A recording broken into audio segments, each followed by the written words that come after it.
Hello everyone, welcome to the What If Anime YouTube channel. Today, we're diving into an exciting new story that will take your imagination to the next level. Let's get started. What if Naruto was the son of Amaterasu, Tsukuyomi and Susanoo and has 6-girl harem?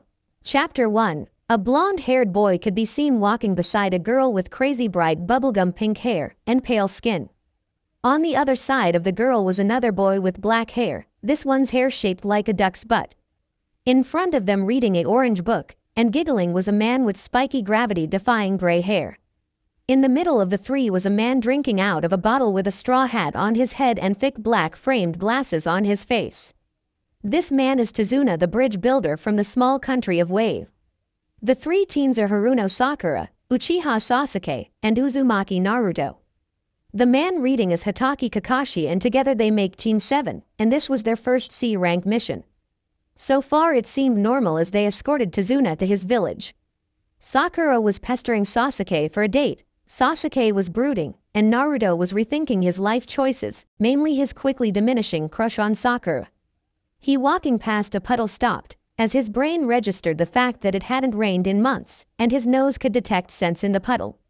He shaking his head, pulled a kunai out from his pocket and said, "Okay idiots, come out, as your genjutsu sucks because a puddle when it hasn't rained in months is kinda stupid." His team besides Kakashi looked at H.I.M. strangely until two men with clawed gauntlets rose from the puddle with mask on. Before they could even attack, Naruto knocked both of them out with the blunt side of his kunai. Sighing, he tied the two idiots up and searched them for anything useful. Finding some good things, he turned to Kakashi and said, "Kakashi-sensei, these two are members of the Mist Demons." Kakashi nodding turned to Tazuna, who was sweating, and asked, "Why are two C-rank missing nin and prominent members of the Mist Demons after you, Tazuna-san?" Tazuna dropping to his knees spilled the beans about his country being under the ruthless thumb of Gato, the tiny tyrant. He also admitted to lying about the rank of the mission. He then tried the guilt trip by saying that they didn't have to help him, he would just go on and be killed, making his poor daughter and grandson swear vengeance on Konoha. Kakashi sighing took a vote with his team to consider if they should go on or not. Sasuke, wanting to gain his dojutsu, voted to continue on. Sakura, being the ever-loyal fangirl, followed Sasuke's lead. Naruto, not wanting to Gato to continue in a press wave, voted to press onward. Kakashi sighing said that they were continuing the mission, but he was sending for backup, hopefully another team, or maybe an Anbu or two. After crossing a bridge on a boat being moved by a oar, Team 7 made their way to the mainland. And Sasuke trying to show off threw a kunai into the bush. He moving the bush scowled, spotting a snow-white bunny basically terrified for life. Naruto and Kakashi both spotting the coat of the bun. NY instantly were on guard knowing that something was up. Seconds later Naruto tackled Tazuna down to the ground while shouting, "Get down." Kakashi did the same for Sakura and Sasuke. There in the tree not far from them was a huge sword with two holes in it.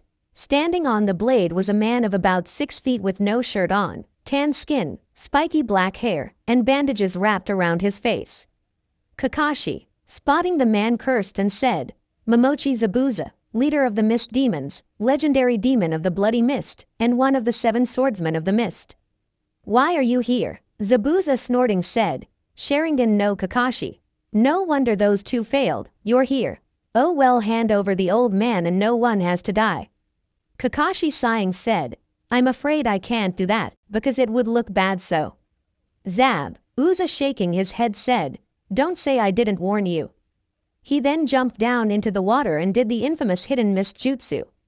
Naruto getting in front of Tazuna started to spread his senses, trying to get ready for an attack. Ignoring the killing intent pouring from Kakashi and Zabuza, his ears hearing Sasuke tremble said, "Tem, stop trembling, Kakashi's got this, he's not gonna let any of us die." His words were confirmed when Kakashi said, "Naruto is right. Calm down, I won't let anything happen to my cute little genin." Zabuza's voice could then be heard as he said, "So you say Kakashi?"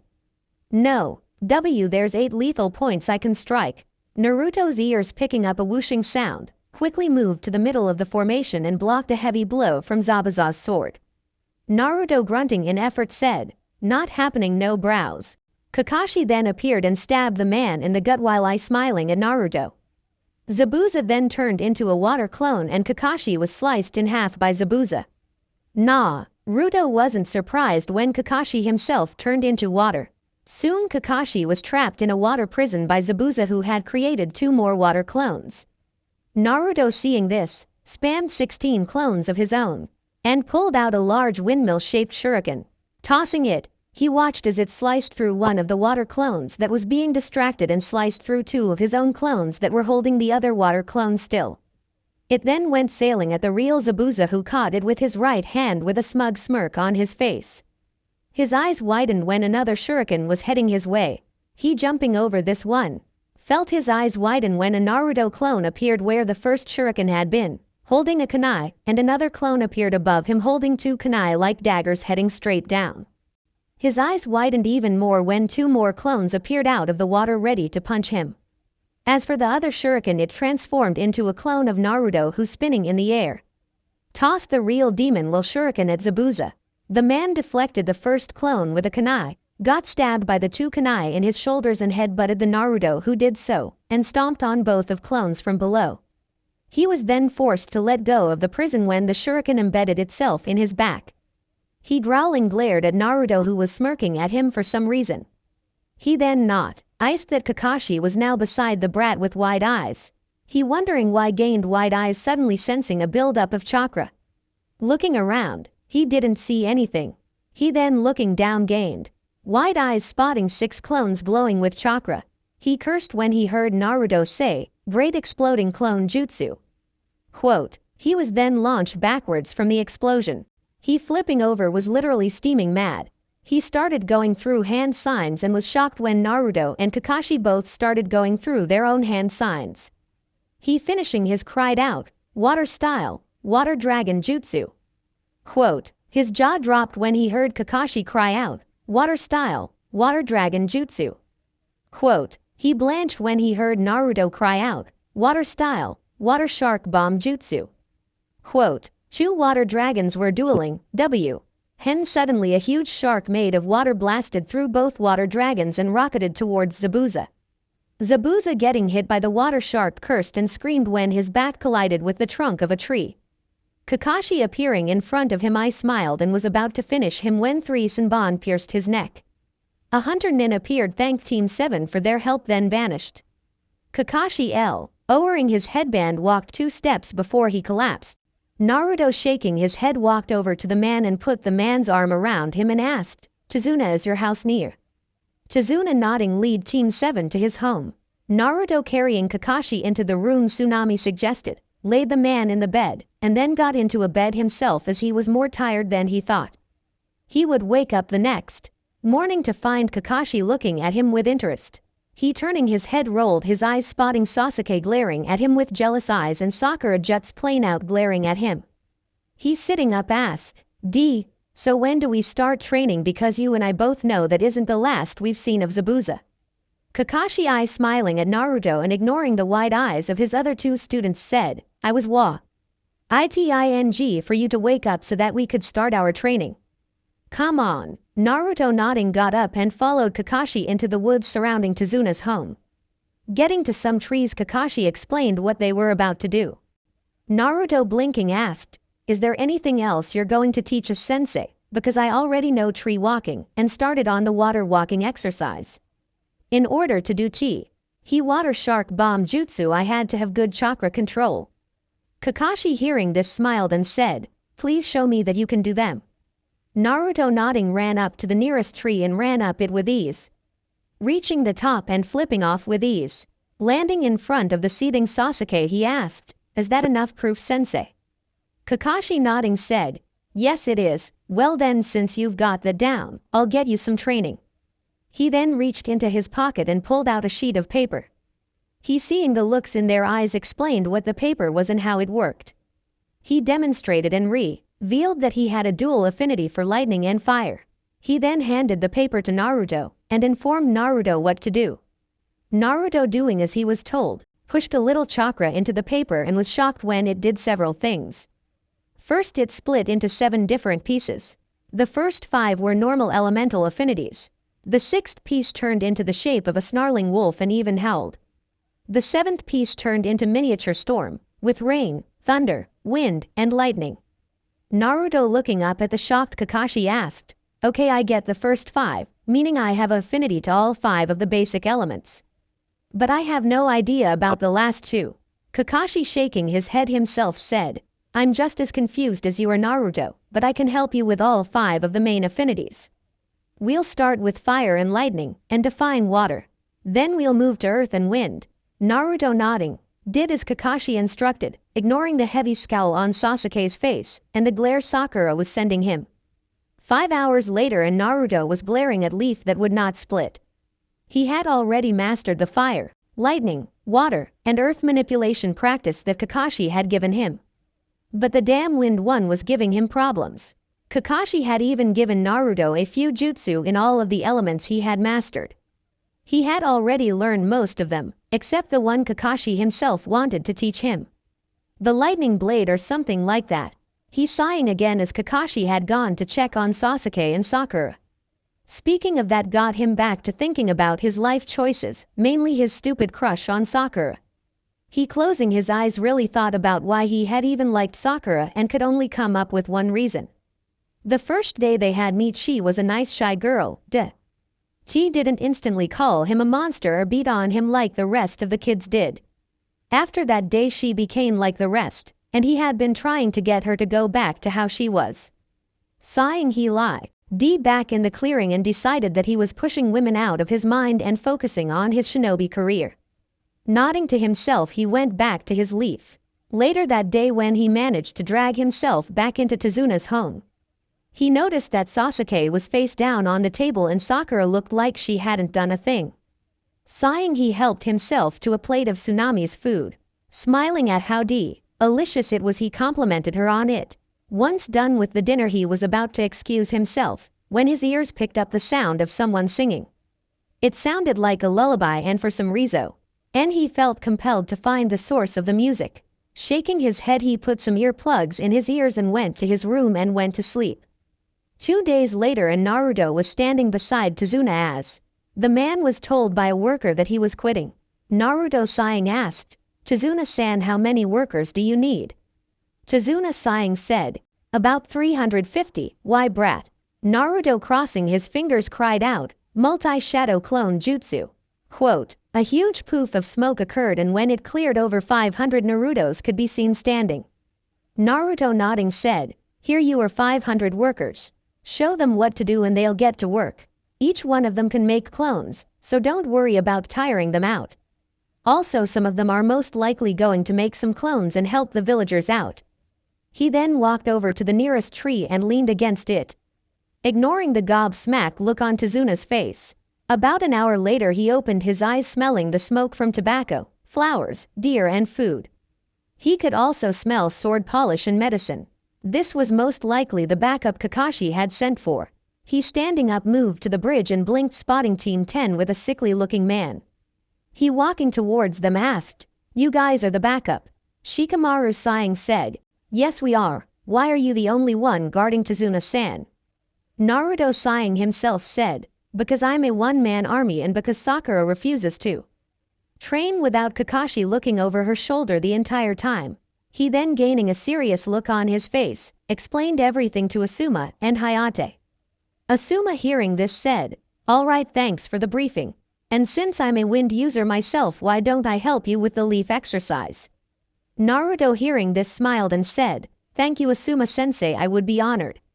Asuma, giving Team 10 their jobs, then sat down and explained wind chakra to Naruto. Naruto, after hearing the explanation, did split the leaf in one try, but creating some clones, decided to do it until he mastered it.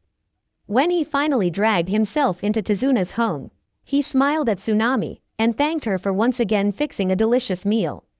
The dinner was going fine until Inari, Tsuna's grandson, started shooting off at the mouth about how none of them knew anything about suffering and that they were all just wasting their time. Something in Naruto just snapped and he quickly told the little brat off. He informed Inari of Sasuke's life, Kakashi's life, and finally his own life. His final words were that someone always has it worse than you do. He then stormed out of the house, ignoring the tears flowing from Ino's eyes and the rage in Asuma's, Hayato's, Shikamaru's, Choji's, Kakashi's and Tazuna's eyes. He was sitting in the clearing he had been training in all week, when once again his ears picked up the sound of someone singing a lullaby. This time his eyes glossed over, and like he was in a trance he started to follow the sound of the voice. He didn't even notice when he started to walk over a very large, very deep body of water. He didn't even notice when he walked through a whirlpool and into some destroyed village. He just kept walking until he marched right into the eye of a powerful storm. He finally regained control over his body. Shaking his head he gained wide eyes, spotting 3 beautiful women standing in front of him. The one that was still singing had long flowing silver hair tied into a top knot. She had kind purple eyes and perfect fair skin. She had the perfect hourglass figure that was wrapped in a high-collared kimono that was as black as the night. The next woman had short spiky red hair, dark brown skin, and orange glowing eyes. She also had the perfect hourglass figure, but she wasn't wearing a kimono. No, she had on a pair of black jeans that looked like they had seen better days. A red t-shirt with the image of a smirking sun on it. She also had on a pair of black and red high-top Air Force Ones. Around her waist was a golden belt with the insignia for flames on it. The last of the 3 women had shoulder-length dark purple hair, pale skin, and dark blue eyes. She, like the other 2, had the perfect hourglass figure, and like the first was wrapped in a light gray and yellow kimono. The first woman ending her singing turned to Naruto and smiled. The third woman was also smiling at him, while the second woman simply smirked at him. He, looking around, finally noticed his surroundings. He was about to flip out when the third woman said, "Welcome, Naruto, to the former home of your mother and home of your ancestors. This is the land of the swirling tides, and where I and my 2 sisters grew up at." Naruto, hearing this, blinked and asked, "Who are you, lady?" She, smiling, said, "I am Susanoo, but the mortal world knows me as Uzumaki Kushina. That is also what Konoha knows me. Truly I am the goddess of the storms and one of the celestial trio. The title I'm most proud of, though, is your mother." Naruto blinked hearing this and narrowed his eyes. He WLING said, "If you're my mother, then tell me something only she would know." Susanoo, giggling, said, "Those whisker marks aren't your birthmarks. Your real birthmark is the black lightning mark in the corner of your right hand, along with the purple crescent moon on the center of your left hand." Naruto blinked hearing this and said, "Okay, you're legit, as the only other person who knows about those is a Yamane and the old man." Susanoo, giggling, opened her arms, asked, "Can mama have a hug from her precious baby boy?" Naruto, sighing, walked into the hug and instantly regretted it as he was being squeezed to death by his mom. He, trying to break free and stop himself from turning blue, cried out, "Sweet baby Jesus, I can't breath. I now know how that damn demon cat feels." He was then let go, and he started to suck in air like a vacuum. Shaking his head, he turned to the first woman and asked, "Okay, who the hell are you?" She, giggling, said, "I am your aunt and goddess of the moon, Tsukuyomi, but you can call me Auntie or Awesome." Naruto's sweat dropped at this and turned to the second woman, who yawned and said, "I'm Amaterasu, goddess of the sun, and your aunt." Naruto, hearing this, felt the sweat drop get bigger. Shaking his head, he asked, "Okay, now that I know that, why am I here?" Susanoo, smiling, said, "It's time we unlocked your true potential and inform you of not only your powers but your royal status." Naruto blinked hearing this and asked, "What powers? What royal status? What true potential?" Tsukuyomi, giggling, said, "You, my nephew, are the crown prince of the very heavens. The moon guides your every movement and empowers you. The might of the sun flows through your body, as you wield the unique ability to use the very power of the sun. Born from the union of the storm and a noble man, with ties to the powerful Senju clan." Naruto's eyes were wide hearing this. Amaterasu, picking up from there, said, "You have the power of the wolf buried inside of you, just waiting to come out. This comes from Tsukuyomi, as wolves are very heavily tied to the moon. You also have my own bloodline called Supernova Release. This basically makes your fire attacks 10 times more powerful than before. You can also make attacks that equal the power of the sun. You also gain diamond hard skin from me as a gift when you were born." Naruto's jaw was wide open. Susanoo then said, "You have the true storm release. meaning you actually create storms instead of wimpy laser lights like those people from Kumo. You can also create lightning of different colors and intensities, along with winds of different nature and rain of different style. You also gain super strength and super speed from me. Because of you having the Kyuubi sealed into you by the Shinigami, you have also gained a powerful alignment for the demonic arts. And the dream of every swordsman alive, a weapon made of your very soul. From your father you gained the legendary swift release in the Hiroshin no Jutsu. Kami herself has decided to give you the chaos release, which has different uses, and was only ever used by the legendary immortal Shadow the Hedgehog. Naruto's jaw was now touching the floor. Tsukuyomi then said, as you have already seen, you have a strong alignment with the 5 basic elemental affinities. This is so that you can recreate every single supposed bloodline jutsu, including the Mokuden. Most of these will unlock when you transform into your wolf form. By the way, you'll have a full wolf form, half wolf form, which is called werewolf or lichen, and partial forms. The first time you transform into a NY of the wolf forms will hurt like nothing you've ever felt before. Oh, by the way, you'll become very territorial. Oh, and my birthday present to you is a summoning contract of any being at any point. Naruto's jaw was now buried in the ground. Amaterasu, shaking her head, said, my present to you is a new outfit.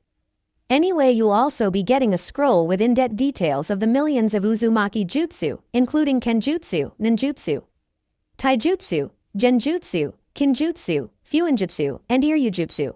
Your stuff as we speak is getting moved into your new home, which is a palace fit for a king. It's where the old Uchiha compound used to be. Oh, and I got you a pet that I think you're going to like. Susanoo, ignoring Naruto's jaw going deeper into the ground, said, as for your true potential being unlocked. Well, that's the other reason the 3 of us are here. It's time to retrain you from the bottom up. Yes, that includes manners and fashion. Naruto closed his mouth hearing this and took a step back in fear. He then blanched when Tsukuyomi started to cackle as she said, we start with that hideous orange monstrosity you are wearing, followed by your choice in females. He took another step back in ear when the other 2 joined in the evil laughter. He didn't know it, but inside of the seal on his stomach the Kyuubi was already praying for its container's soul, as the looks on their faces could and would terrify Uchiha Madara and Senju Hashirama. 2 days later, Naruto was rushing towards the bridge, after saving Tsunami and Inari from some punks Gato had sent to kidnap them. He was pushing himself as fast as he could go, hoping to make it in time to save his comrades. Landing on the bridge, he rolled his eyes, spotting the thick mist all around him. Ignoring this, he ran towards where he felt Sasuke's and Hayate's chakra signatures. Arriving outside of a dome made of ice mirrors, he peeked inside and gasped, spotting both Sasuke and Hayate littered with needles. His eyes widened even or when Hayate sacrificed himself for Sasuke, who was shaking in fear.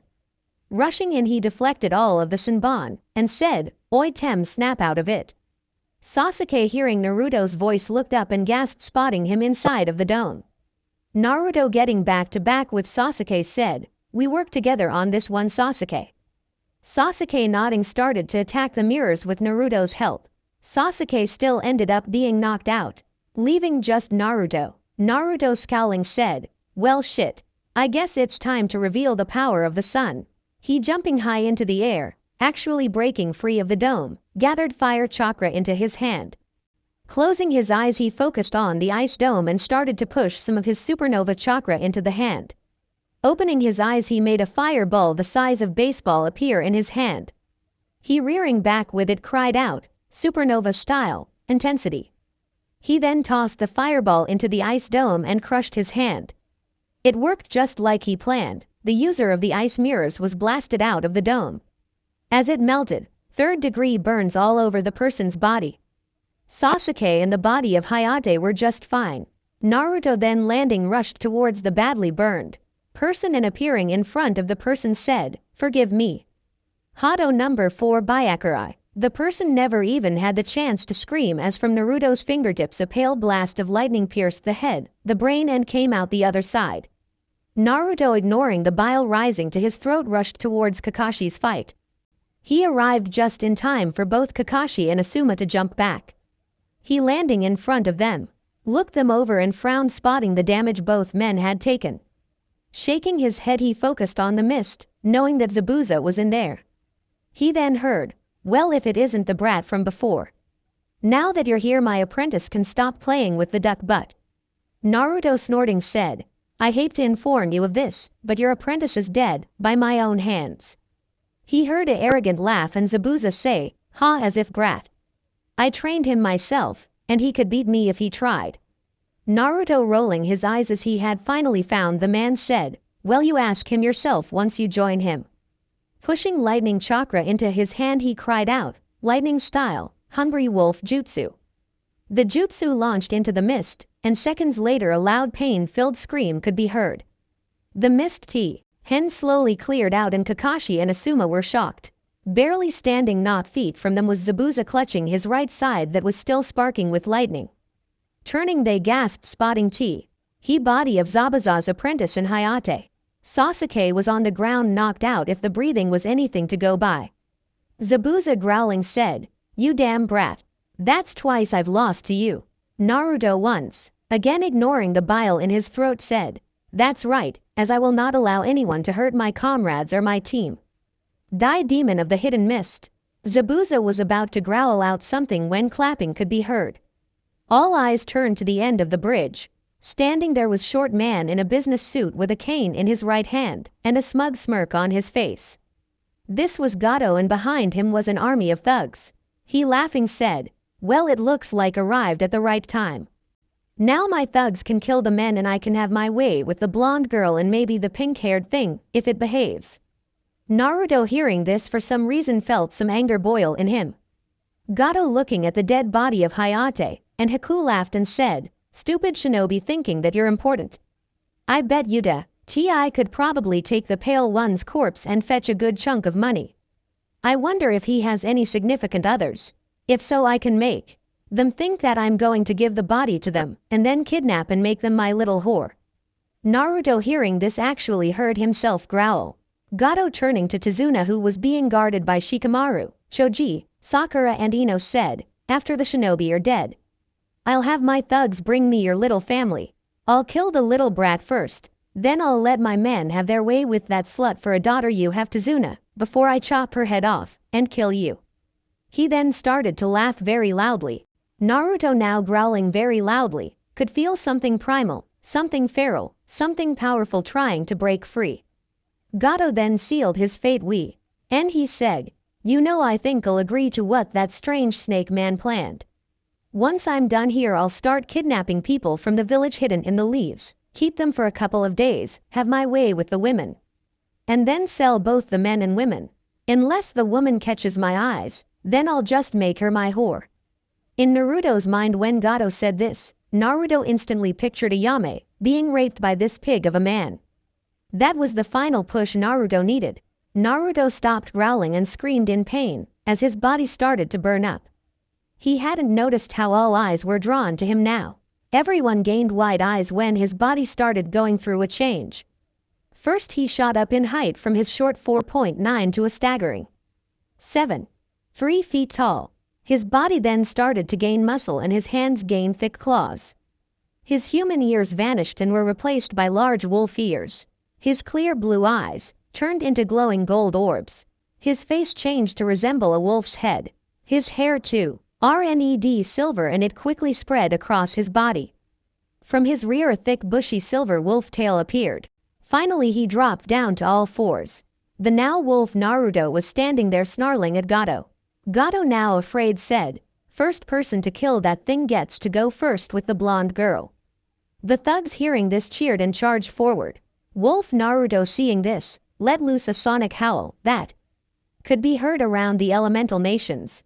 He then blurred forward, and the next thing anyone knew, the thugs were being ripped apart, literally. One thug landed in front of Kakashi, missing the lower half of his body.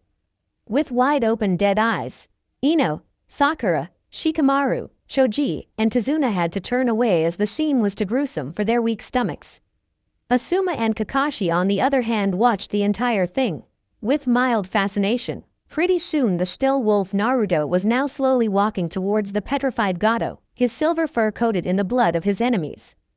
Gato, falling on his ass, was trembling in pure fear as the wolf had literally tore through over 1,000 hired thugs and it was now stalking its way towards him.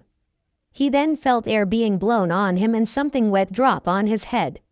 He looking up blanched as the wolf was now hovering right over him, its mouth agape revealing rows upon rows of sharp deadly teeth already coated in the blood of its victims. Gato then looked into the eyes of the wolf, and felt utter dread fill his soul, as the golden orbs were showing his death many different ways.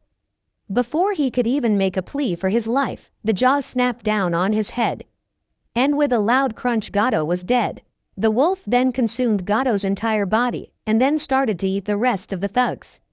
This is what made Asuma and Kakashi turn away, after the sound of bones being crunched, and the pained moans of the ones still somewhat alive died down. Everyone turned back around, and instantly sweat dropped spotting Naruto standing there once again human, but sleeping while standing up. It was at this moment that the villagers arrived ready to fight. Kakashi shaking his head walked over to Naruto and picked the boy up noticing that his hair was al silver with some patches of red mixed in along with blonde. Carrying Naruto, he thought, Konoha's blood wolf, has a nice catch to it. I wonder if whoever was watching is going to give Naruto that name. Quote, he then noticed that Asuma was carrying the body of Hayate, while Shikamaru and Choji with one arm slung around him were carrying Sasuke. He noticed that Sakura was trying to boss the two boys around. He was wondering where Ino was, until he spotted her behind him, with a very worried look in her eyes as she looked at Naruto. This made him smile as Naruto had gained her attention. Review please. Pranks and Hearts. Yo, second chapter of Recessive Kekai Genkei here. In here it's Naruto's strike back at the village for deciding to treat him like a prince. The pranked king makes his presenc. Inon and Naruto starts to repair Yuago's hurting heart.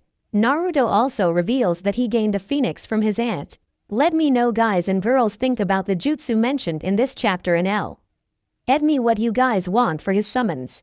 Also the poll is now on my profile and due to a conversation with Phoenix Lord 42 the number of girls in his harem has extended to 10 maybe 15. Oh to let UK. Now because of him being royalty and of noble heritage he will have concubines. Oh and when Naruto marks a females as his mate they will gain a bloodline.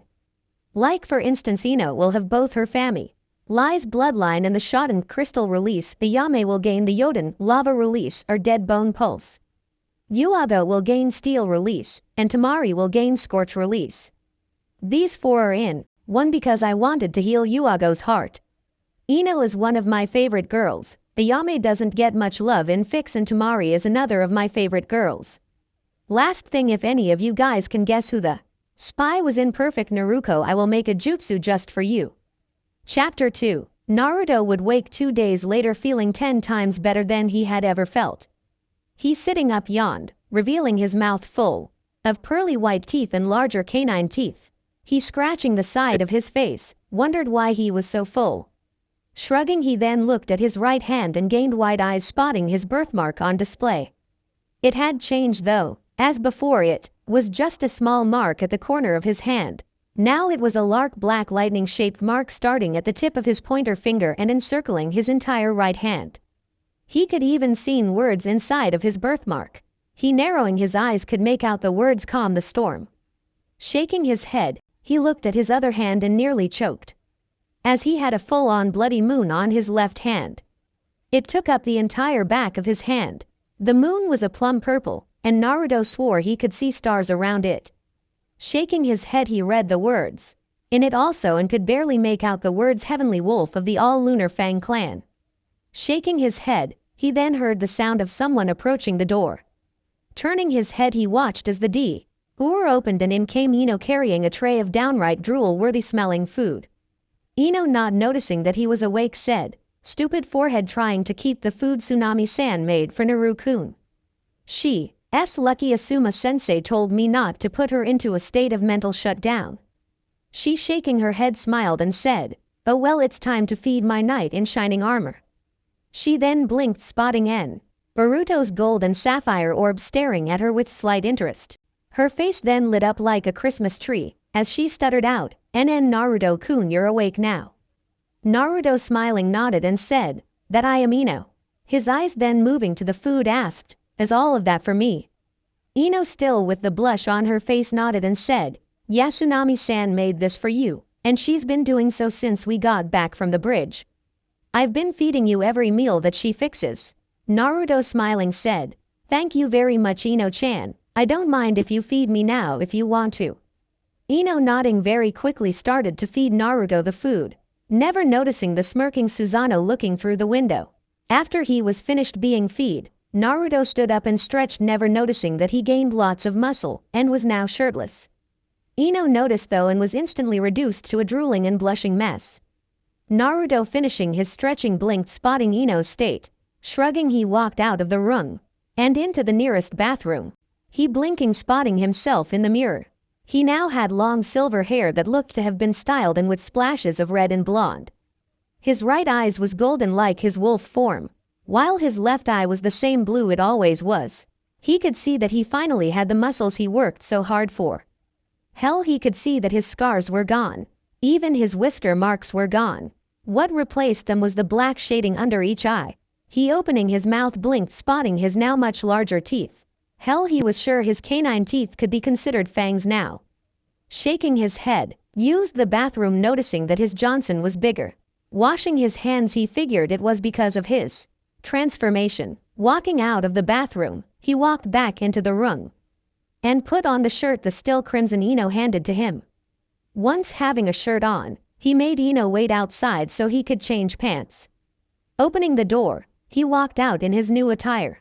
He had on a black shirt that was tight against his muscles and a pair of black pants that went well with his shirt. Ino still blushing turned around and led Naruto down the stairs. Naruto reaching the bottom of the stairs rolled his eyes spotting Sakura pestering Kakashi to give Sasuke something. He then spotted said Emo brooding by the window. Shaking his head he coughed into his hands, alerting the house of his presence. He ignoring the glare from Sakura and the grunt from Sasuke smiled at everyone else and asked, "So how is everyone doing?" He was surprised when Inari glomped him and said, "Big brother Naruto, you're finally awake." Naruto smiling said, "Of course I'm awake Inari. I'm the hero after all." He then heard Tsukuyomi laugh and said, "I have to agree with the brat here. He is the hero." Tsunami shaking her head said, "Welcome back to the realm of consciousness Naruto-kun." Kakashi eye smiling tossed him a scroll and said, "There you go spoils of battle." Shikamaru just mumbled something about troublesome people. Choji smiled and handed him a bag of chips. Asuma smiling nodded at him. He then asked, "So is the bridge finished?" Tsukuyomi smiling brightly said, "Oh yeah, the bridge is finished brat. And it's even been named." Naruto smiling asked, "Really, what you name it?" Inari smiling said, "The Great Naruto Bridge." Naruto blinked at this and smiled brightly and said, "Well, damn, already got a bridge named after me." Kakashi eye smiling again said, "Well then, since you're awake, let's get back to the village before the Hokage sends any more backup." Naruto nodding said, "Sure sensei. Let's get back to the village so I can get some ramen and take the hat from the old man." Asuma started laughing at this, knowing good and well what Naruto was talking about. The two teens FTER saying goodbye. The villagers of Wave were making their way back to Konoha. Naruto informing Ino that she should stop her silly diet and eat more, because anything she eats will just be sweated off during training. Which he was also telling her she should take more seriously. Shikamaru was still mumbling about troublesome people. Choji was happily munching on his chips. Asuma was smoking and smiling at what Naruto was telling Ino. Sakura was trying to get Sasuke to agree to a date with her. Sasuke was ignoring her. Kakashi was reading his book, ignoring everything else in the world. Ino RSELF was listening to Naruto's every word, paying close attention to his eyes. She couldn't help but get lost in his different colored eyes. They were about halfway to the village when Naruto's senses started going wild. He wondering why still then let out a low growl. Ino spotting this got worried and wondered why he had did that, until two groups of Anbu appeared in front of the group. The leader of the two groups, a woman with purple hair, bowed and said, "Namikaze-sama." Naruto blinked hearing this and asked, "Who are you talking to?" The woman still bowed down said, "I speak to you Namikaze-sama. You are Prince Naruto Uzumaki Namikaze, heir of the Namikaze and Uzumaki clan." prince of not only the lost fallen whirlpool country, but of the very heavens itself. Lady Amaterasu informed the village of this 2 days after Team 10 left for Wave. Lady Tsukuyomi commanded the civilian council and most of the village start making up for what they did to you, or she was going to ensnare the entire village in an endless nightmare. Lady Susanoo has threatened to bring down an eternal storm down on the village if we don't start apologizing for our mistakes. Naruto, hearing this, face palmed and said, "Of course my troublesome family would do that." He then smirked and said, "Guess I'm gonna have to remind the village just why it's a very bad idea to start to treating me like a prince." Kakashi, recognizing the smirk on his face, paled and asked, "You aren't gonna do what I think you're gonna do, are you?" Naruto started to cackle for his response. Kakashi quickly put his book away and pulled out every ounce of money he had on him. Handing it to Naruto, he asked, "Is this enough to keep me safe from your wrath?" Naruto, with an insane gleam in his eyes, said, "None will be safe. No amount of money will exempt you from my sights." He then, turning to Ino, walked up to her, leaned forward like he was gonna kiss her, making Ino close her eyes with a blush on her face. Naruto then switched places with Sakura and pushed the pink-haired girl forward, causing the two girls to kiss. He then, cackling with glee, said, "That's Ino-chan down." He then vanished and Sasuke screamed very loudly. The reason why? Well, a tree branch was giving him an atomic wedgie. Naruto, appearing on the branch, cackled and said, "Tem is down." Kakashi, with wide eyes, took off running, heading towards the village hidden in the leaves. Asuma, quickly realizing what Kakashi had been so terrified of, started running as fast as he could towards the village, intent on getting to the nearest bomb shelter and camping out for the next few days. Choji and Shikamaru figured it out seconds later, yet it was too late for them. Shikamaru was soon strung up by his feet, spray-painted pink, yellow and blue, covered in chocolate soup. Rounded by the nagging voice of his mother, Choji was put in a deep hole and stripped of all his food and pills. He also had seals placed on him, blocking his access to his chakra. Naruto, appearing again, started to cackle with insane glee as he said, "Here I come, Konoha, the prank king from hell will make you pray to Kami to save you." The cat-masked Anbu, hearing this, quickly vanished in a leaf shushin. Not wanting to be caught in one of his pranks, she knew her comrades had done the same. Sarutobi Hiruzen, inside of the village in the Hokage Tower, suddenly shivered as if some great evil had just been unleashed on the village. He quickly tried coming up with a source for this evil and was drawing up blanks until he looked down at a sheet of paper marked important by the council. He, looking it over, turned as white as snow, because it was the paperwork to make one Uzumaki Naruto join the CRA and naming him a prince. Sarutobi, standing up, quickly flared his chakra and shouted for all of the village to hear, "Run and hide, fools. The prank king from hell has been unleashed, and this time he cannot be bribed. I repeat, the prank king is back with a fury. None are safe." He wasn't surprised and the entire village broke out in a mass panic as Naruto's pranks were both famous yet infamous. Before, he was easily bribed not to prank someone, but with this announcement all hell was breaking loose. He then heard a scream in this distance. It was the sound of, "No, not my ICHA, you monster, how could you burn every single book? Oh wait, there's one left." He knew this was Kakashi and was praying the man wasn't stupid enough to open the book. Sadly, he was wrong when Kakashi screamed, "Ah, my eyes. It burns. The horror." He then Asuma scream out, "Not my cigarettes." A loud explosion could then be heard. He, turning around, closed the door and put a seal on it to keep people out and him in. He then took an extra precaution by hiding in the Hokage vault. He, pulling out his own copy of Ika, said, "I only hope that this doesn't last long." 5 days later, and Naruto could be seen sitting on top of one of the training posts at Training Ground 7, picking his teeth. He was of RSE the first one to the training ground, as the others were most likely still trying to recover from his pranks. Hell, he was pretty sure the entire village was still trying to recover from his 5-day prank spree. He had gotten everyone in the village at least twice. Sakura, he had pranked her 20 times, the last one making her kiss the business end of a goat, thinking that it was Sasuke. Said boy he pranked 10 times before he smarted up and stayed inside of his little home. The last prank that Naruto had gotten him with had dyed the boy's hair bright pink. His pranks on Ino were harmless as the first time he had made her kiss Sakura. The second and last time he had made her play ninja with Konohamaru all day. Kakashi he had pranked 15 times, the last one forcing the man to witness the horrible sunset genjutsu. He had also gone easy on Ayame and Chuki. He had made Ayame eat a bowl of spicy ramen and made her admit to still having a teddy bear.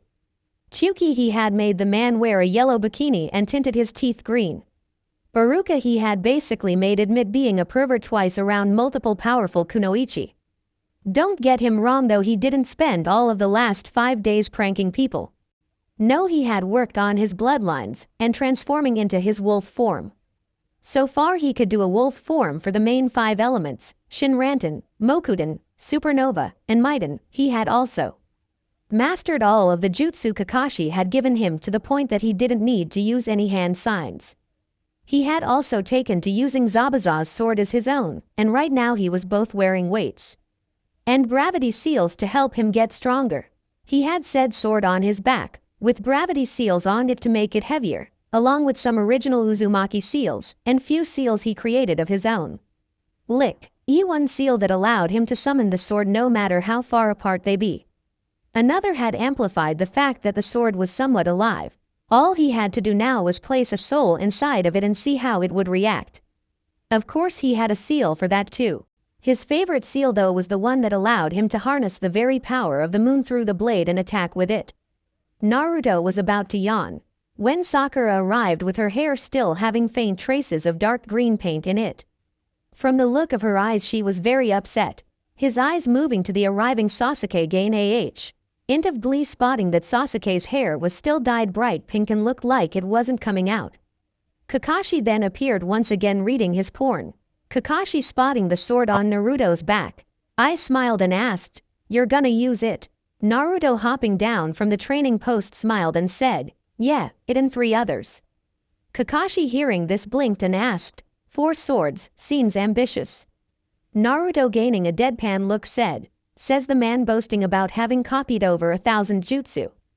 Kakashi holding up his hands said, "Good point." He then I smiling said, "Alright team, after our mission I decided to seriously start training you 3.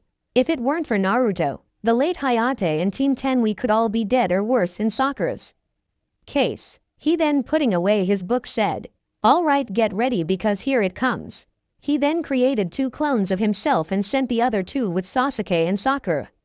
The real Kakashi lifted up his headband to reveal his Sharingan. He pulling out a single kunai dropped into a ready stance and said, "Alright Naruto, let's see how good you've gotten with your bloodlines and that sword." Naruto putting his hand on the handle of said sword, closed his eyes and said, "Don't hold back sensei." He then drew the sword and vanished. Kakashi barely able to keep up with Naruto blocked a heavy swing from Naruto. He grunting in effort said, "You're gotten really good with that sword Naruto, you even increased your speed." He then leaping backwards rushed through hand signs and cried out, "Fire style, great fireball jutsu." Naruto spotting the fireball coming swung the sword and said, "Kenjutsu, backlash wave." Kakashi's eyes widened when his fireball was sent soaring back at him with even more power. He replacing himself with a log, dashed towards Naruto with 2 kunai. Naruto spotting this, flipped his sword over and held in front of him. Closing his eyes he said, "Tsuki Genjutsu, lunar cycle." Kakashi looking at the blade was soon transported to a desolate training field at night. He looking around spotted something in the sky. Looking up his eyes widened spotting 10 purple moons shining in the night sky. He then felt something nick his arm.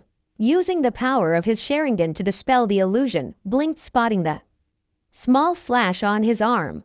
Jumping back he started looking for Naruto. His eyes widened when Naruto appeared beside him in mid-swing. Replacing himself quickly with a log. He flinched when the log was shredded. Going through hand signs cried out, "Lightning style, lightning hound jutsu." Naruto spotting the hound blinked and cried out, "True storm style, storm dragon jutsu." Kakashi felt his eyes widen when from the very air a dragon made of the elements of the storm appeared and destroyed not only his lightning hound but a good portion of the training ground. Kakashi then cursed when he heard Naruto cry out, "Mokuden, Hand of Nature Jutsu. He jumping into the air gasped, spotting a fully formed Wo Odin hand burst from the ground where he had been standing. He was even more shocked when the hand gained flowers and vines. He then ducked when Naruto's new sword flew over his head. Hearing something fall behind him, he turned his head and sweat dropped, spotting a few trees on the ground from the sword that was lodged into the ground. He turning back lifted his hand just in time to catch a punch from Naruto. Kakashi grunted in effort, feeling the power and weight in Naruto's punch. He and Naruto then engaged in a deadly taijutsu battle that he was barely winning.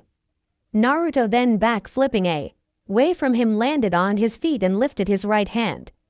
Kakashi felt his eyes widen when Kubikiribocho appeared in Naruto's right hand. Spotting the glowing seals on the sword, he cursed at the fact that Naruto was smart enough to do something like that. He blinked though when Naruto tossed it into the air. Naruto, clapping his hands together, closed his eyes and started speaking in a language Kakashi had never heard before. Naruto then opened his eyes and Kakashi gasped, spotting what looked like the Sharingan in his eyes. He cursed even louder when Naruto wolfed out on him. Naruto's fur was a dark green with light brown streaks around his muzzle.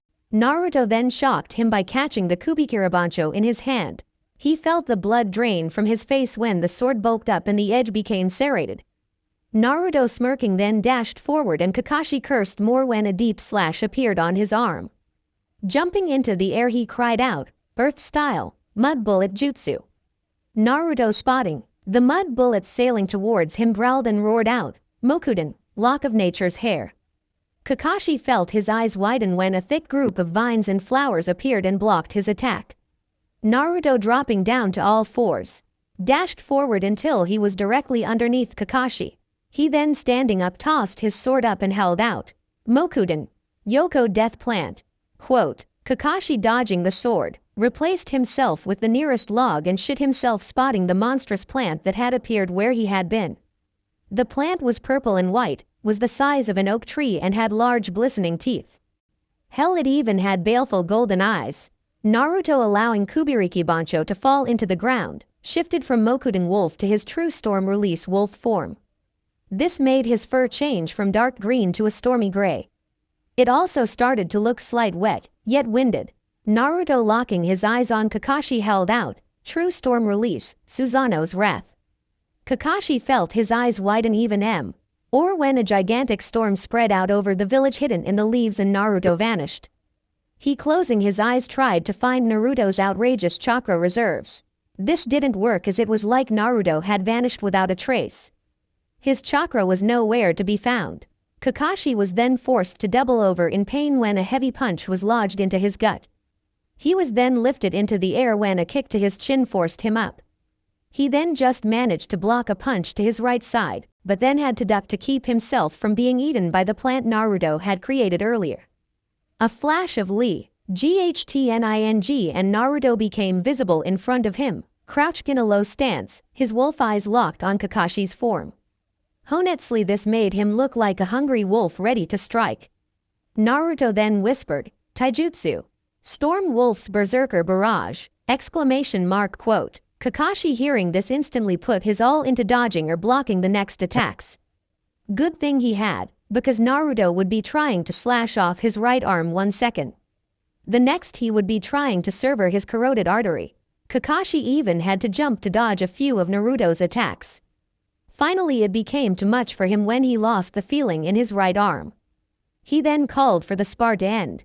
The storm vanished and Naruto was once again human, his tongue hanging out of his mouth as he panted from exhaustion. Kakashi could see the spots that he had managed to hit on Naruto, including the slightly broken right hand.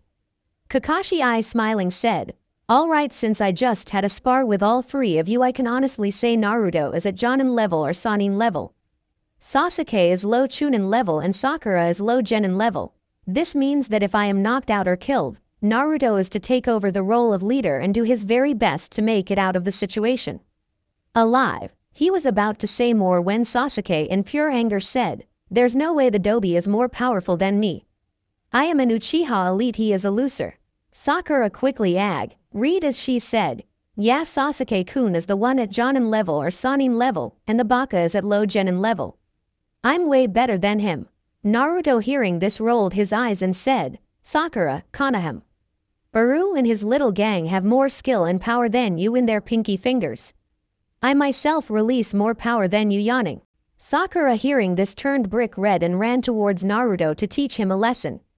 Never noticing the smirk on Naruto's face, Sakura was an inch from him when Naruto cried out, Tsuki no Ukami Genjutsu, know your roll jutsu. Lunar Wolf Illusion, know your roll jutsu. Sakura stopped and her eyes glazed over. 5 minutes later she gained a massive blush, blood dripped from her nose and she flew back from a nosebleed, a massive perverted grin on her face. She crass. Hinginta Sasuke giggled, why yes Sasuke-kun, I will do that with you. Yes, I'm your little slut. Kakashi hearing this sweat dropped and asked, do I even want to know what that genjutsu did to her? Naruto chuckling said, no you don't sensei. Anyway I'm off to replenish my energy. Maybe a ramen run, and while I'm there might as well visit my favorite ramen waitress. He then walked off, ignoring the even bigger sweat drop on Kakashi's head. Naruto could later be found walking aimlessly around the village as he wasn't allowed into the ramen stand for some reason. So here he was hungry as hell, but couldn't eat his favorite meal. Sighing he was about to give in and cook himself a meal at his new home, when his ears picked up the sound of something at the gate.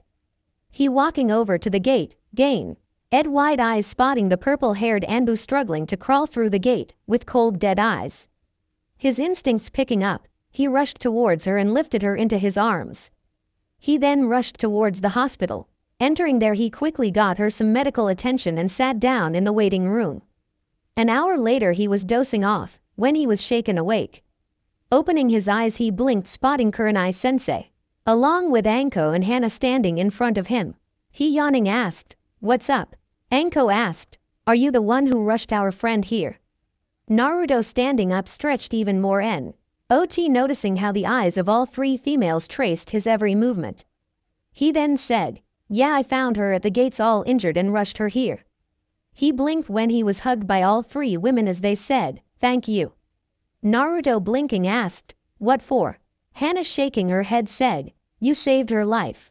If it weren't for you she'd be dead right now. Naruto hearing this gained wide eyes. He was about to ask a question when he heard a voice he was very familiar with say, so I was right after all. She is trying to kill herself with all of these S-class missions. Naruto turning his head blink, spotting the Hokage and asked, old man, why would she be trying to kill herself? Sarutobi sighing said, because her fiancé was killed on that mission you and Team 10 were on. Naruto hearing this blinked and was confused at first, until his eyes widened as he whispered out, Hayate-san. Sarutobi nodding said, hi. The two of them were very much in love and had planned on wedding in a month. Naruto hearing this scowled and said, another life affected by that damn mission.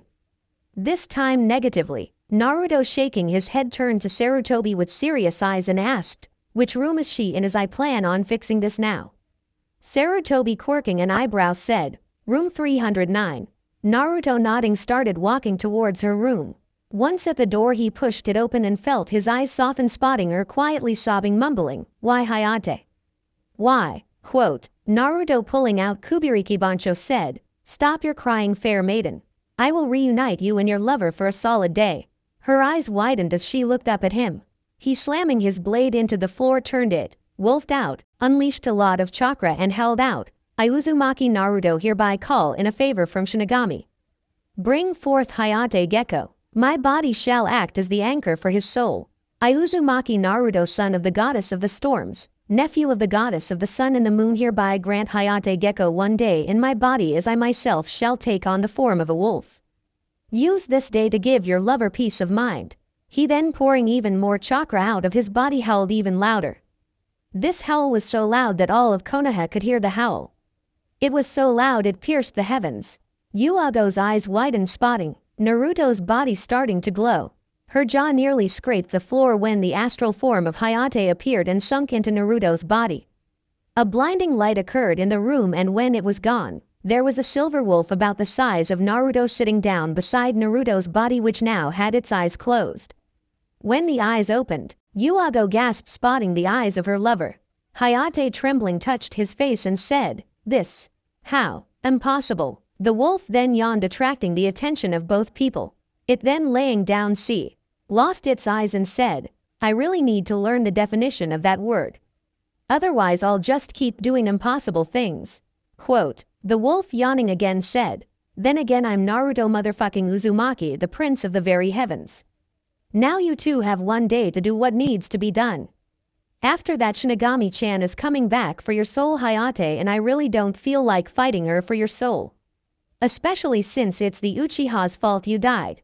Quote, he then opening one of his eyes showed a big blue eye as he asked, do the both of you understand me? Quote, both people nodded. Naruto hearing this closed his eye and said, good, because I'm pooped. I'm going to sleep for the next day. Don't plan on moving an inch, so do me a favor and get me something to eat and bring it in front of this form. No hospital food, thank you very much. Quote, both people blinked when he was soon slumbering peacefully right where he door was then kicked down, revealing Sarutobi, Yuago's friends and a slew of other shinobi all ready to do battle. Sarutobi spotting the wolf, Naruto, Hayate and Yuago looked to her and said, explain. Yuago nodding explained to Sarutobi what happened. Sarutobi hearing this face palm and said, that's it, I'm buying that boy a dictionary and making him look up the word impossible. I mean, come on, summoning a soul back from the dead just so that a couple could find closure, becoming the youngest person to ever be put in the bingo book and being the prince of the heavens. He then cried and said, I'm getting too old for this shit. The wolf Naruto snorting said, damn right you are. Now hand over the hat, the ramen, and Kurenai Haim, and nobody has to get hurt, you old goat. Quote, everyone turned to look at him, not believing what he had just said, until they all realized that he was dreaming. Naruto then scratching his muzzle with one of his paws said, of course I'm rescuing you, Kurenai Haim, after all it's the Hokage's job to keep his people safe. That's doubly true when it's owns to his uber sexy assistant who also happens to be his wife. Quote, he then giggled again and went back to snoring.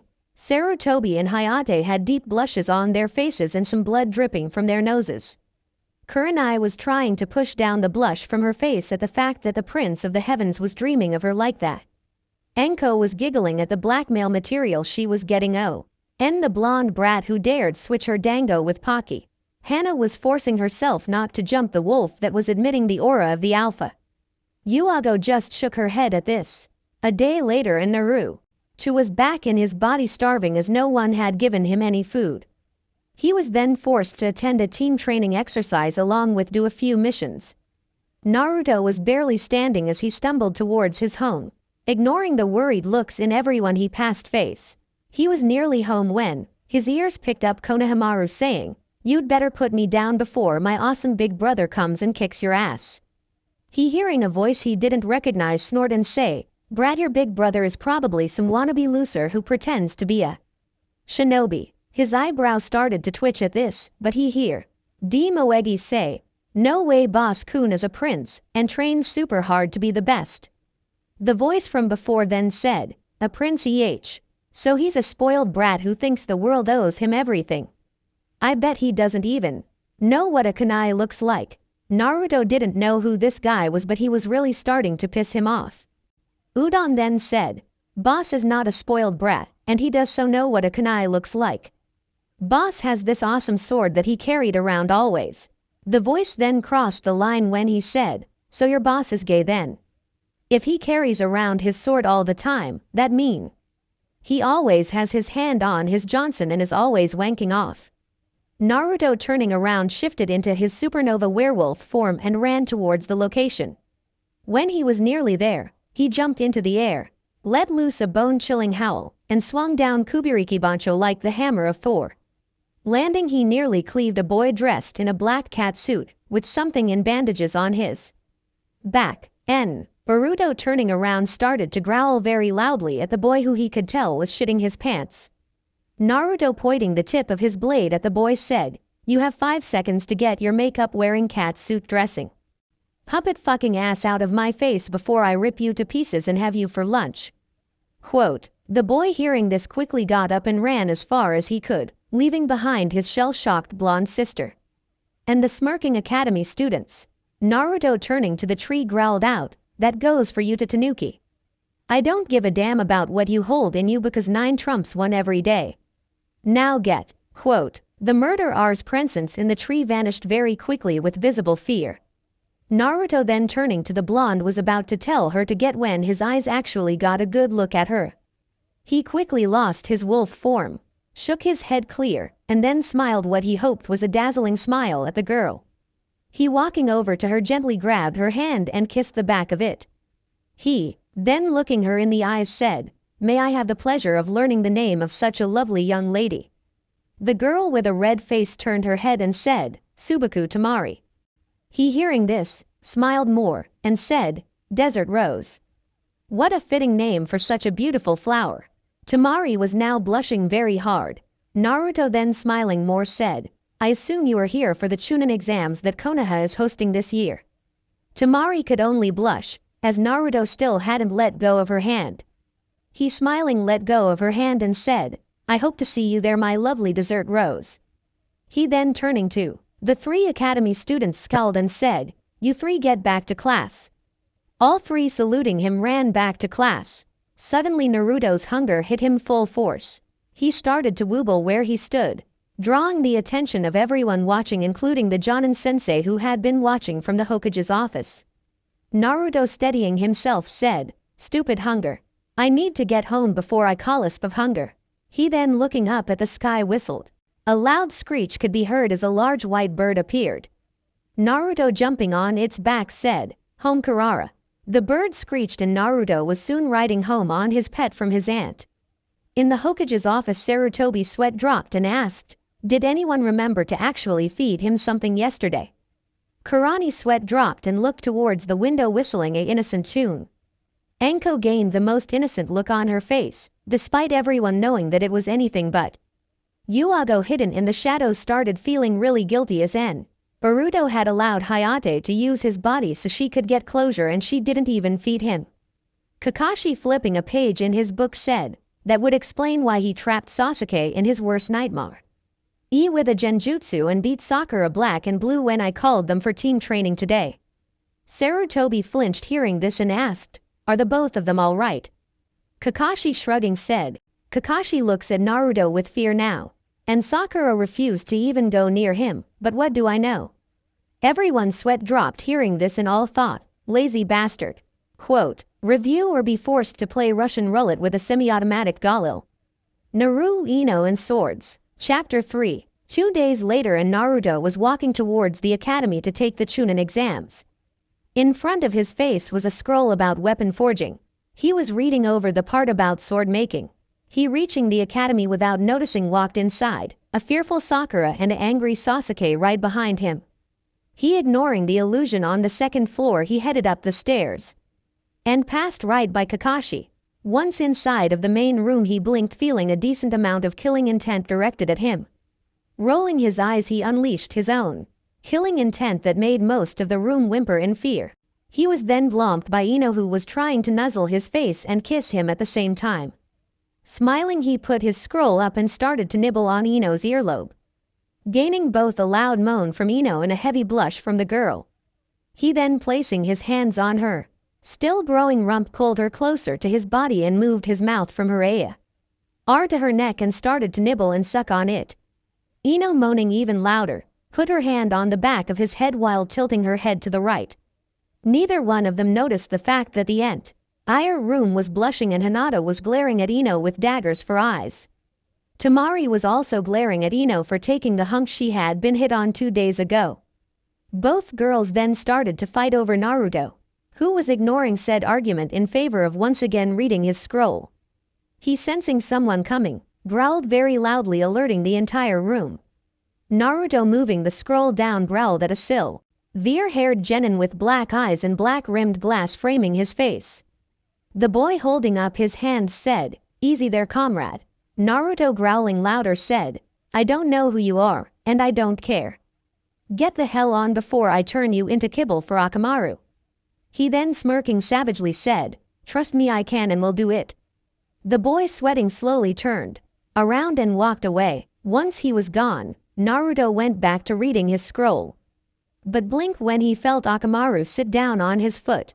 Looking down at the dog, He could see in the eyes of Akamaru that he was the alpha and was his master. Boruto, smiling at this, bent down and let the small dog climb on top of his head. Going back to reading his scroll and ignoring the shouts from Kiba, he, feeling chakra signatures approaching, slid next to Ino. Wrapped an arm around her and started to growl. He stopped growling though when the proctors for the first exam appeared. The man explaining the exam told them to start. Naruto, who was seated beside Temari and some random Konoha genin, had already figured out the exam and had Akamaru getting the answers for Kiba. Naruto simply cast an illusion to make it look like he had went to sleep. He had just copied the answers from the answer sheet in the man's jacket. That took him all of 5 seconds, so now he was messing with Temari, as he nibbled on her neck, blew hot air into her ears, and placed gentle kisses down her neck. He could tell he was getting the reaction he wanted from her, as she would moan quietly or tense up. She was also biting her lip and rubbing her thighs together. Naruto, then deciding to go further, actually bit her neck and sucked on it, giving her a visible hickey. He also started to gently massage her back. Naruto, sitting at the gates of training ground 44, was picking his teeth as he and Anko waited for the rest of the genin. Minutes later the genin arrived and he smirked, spotting the effects of his prank. Sakura was blushing and glaring at Kiba. Kiba still had the chain in his hand, as it was super glued, and the wind of music box he had wasn't helping his situation. Sasuke was glaring at him with pure hate in his eyes. He, still looking like a Uck had grown a second body and walking around on that. Neji was glaring at him with hate, as the boy now looked like the ugliest girl anyone could ever have the misfortune of seeing. Ino then appeared and glomped him, nuzzling her face into his neck. He, spotting the hickey he had given her, smirked and started to suck on said hickey. This caused Ino to moan loudly into his neck and once again for blushes to spread throughout the genin. Once again Ino was being glared at by Hinata and Temari, who was trying and failing to hide her hickey. Anko, on the other hand, was laughing at the balls of the two to do what they're doing in front of so many people. Naruto, stopping his attack on Ino's neck, said, "Ino-chan, you really need to stop glomping me in public, or at least while we're about to do a test." Ino, removing her face from Naruto's neck, pouted and said, "But if I don't let the bitches know that you're mine, then they'll be all over you like white on rice. Especially forehead over there." She then pointed to Sakura, the howler monkey. Said girl was beating up Kiba for accidentally pulling on her leash. Ino, spotting this, sweat dropped and said, "Never mind. It seems his dog breath is destined to be hers." Naruto, giggling, said, "Poor Kiba, his ears will never be the same again."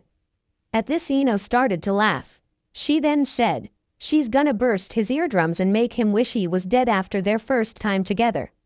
Naruto, now laughing loudly, ignoring all of the eyes on them, said, "He's gonna bring great shame upon his clan for mating with another male and a howler monkey." Ino, now holding onto Naruto to support herself, said, "Yeah, his mom is gonna just walk away shaking her head, mumbling about her stupid son marrying a howler monkey who could make a cardboard box jealous at how flat it is."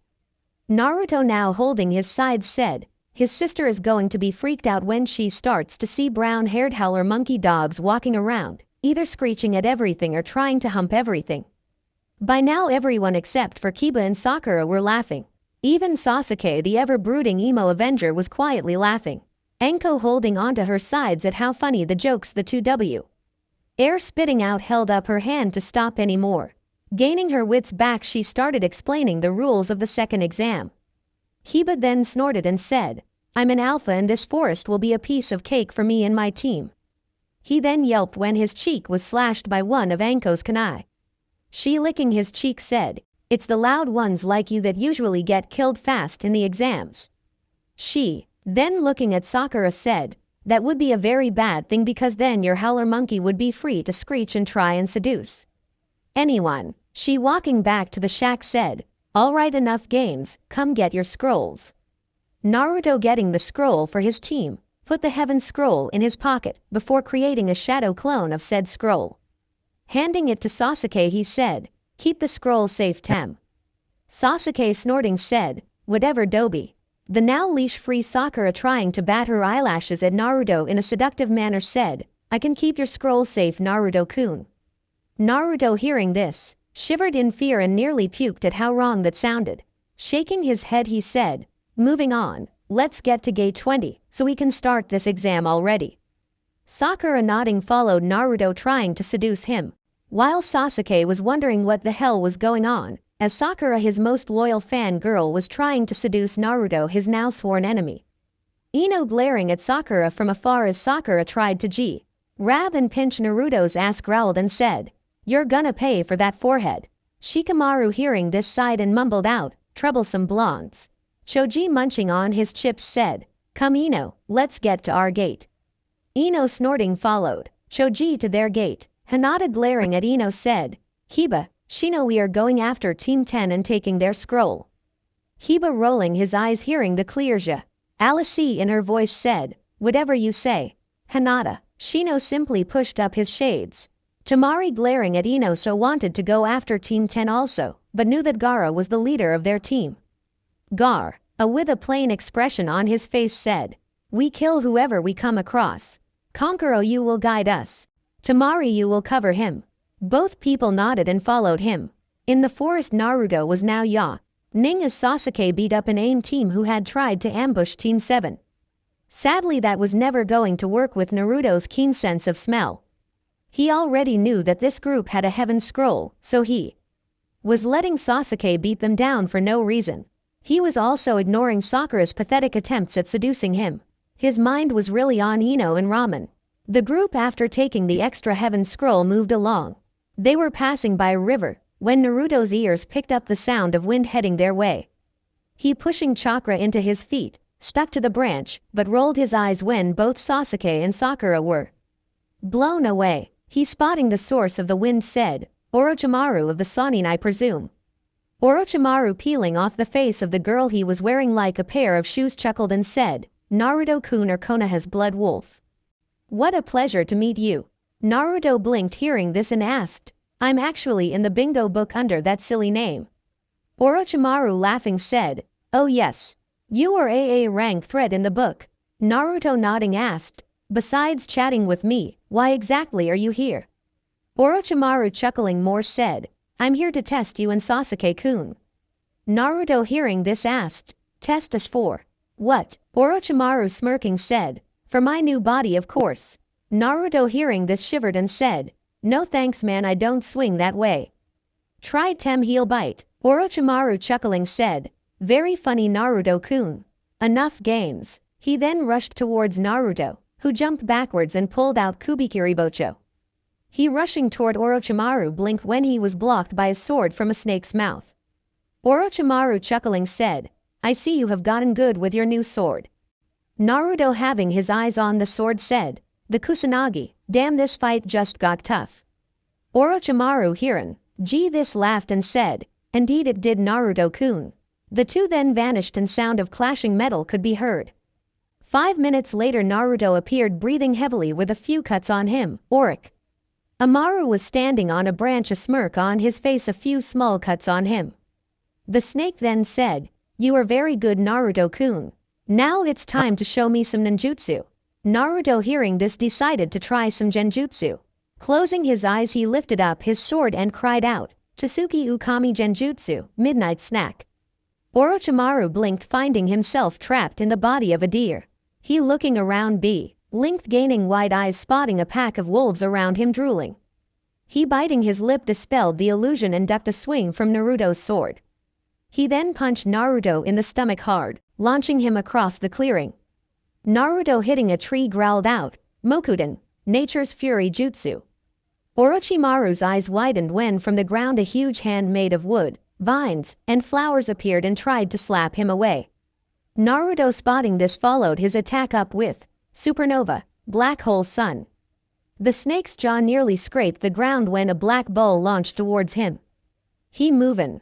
Felt his jaw actually touch the ground as a huge explosion occurred with flames so hot he could feel their heat from where he was standing.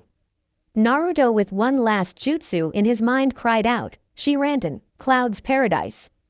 Orochimaru was then floored when a huge storm appeared in the clearing. He then barely replaced himself with a log in time to dodge a lightning strike. He ducked under huge wind blades. He wasn't prepared for Naruto's sword to come sailing at him. He managed to dodge though, letting the sword just barely nip him. He deciding to end this rushed towards Naruto and extended his neck. Biting down on Naruto's neck he smirked spotting the cursed seal of heaven appear on Naruto's neck.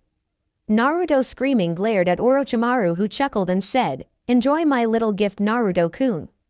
Orochimaru then vanished. Once his chakra signature vanished, the Naruto he had given his cursed seal transformed into Naruto's sword. The sword that had sailed at him earlier transformed into a smirking Naruto. He walking over to his sword, blinked spotting the new seal on it. Looking at it he scowled realizing that pedophile snake tried to stick a piece of his disgusting soul in him. He was ally glad he had switched places with his sword or else he'd be fighting off the cursed seal.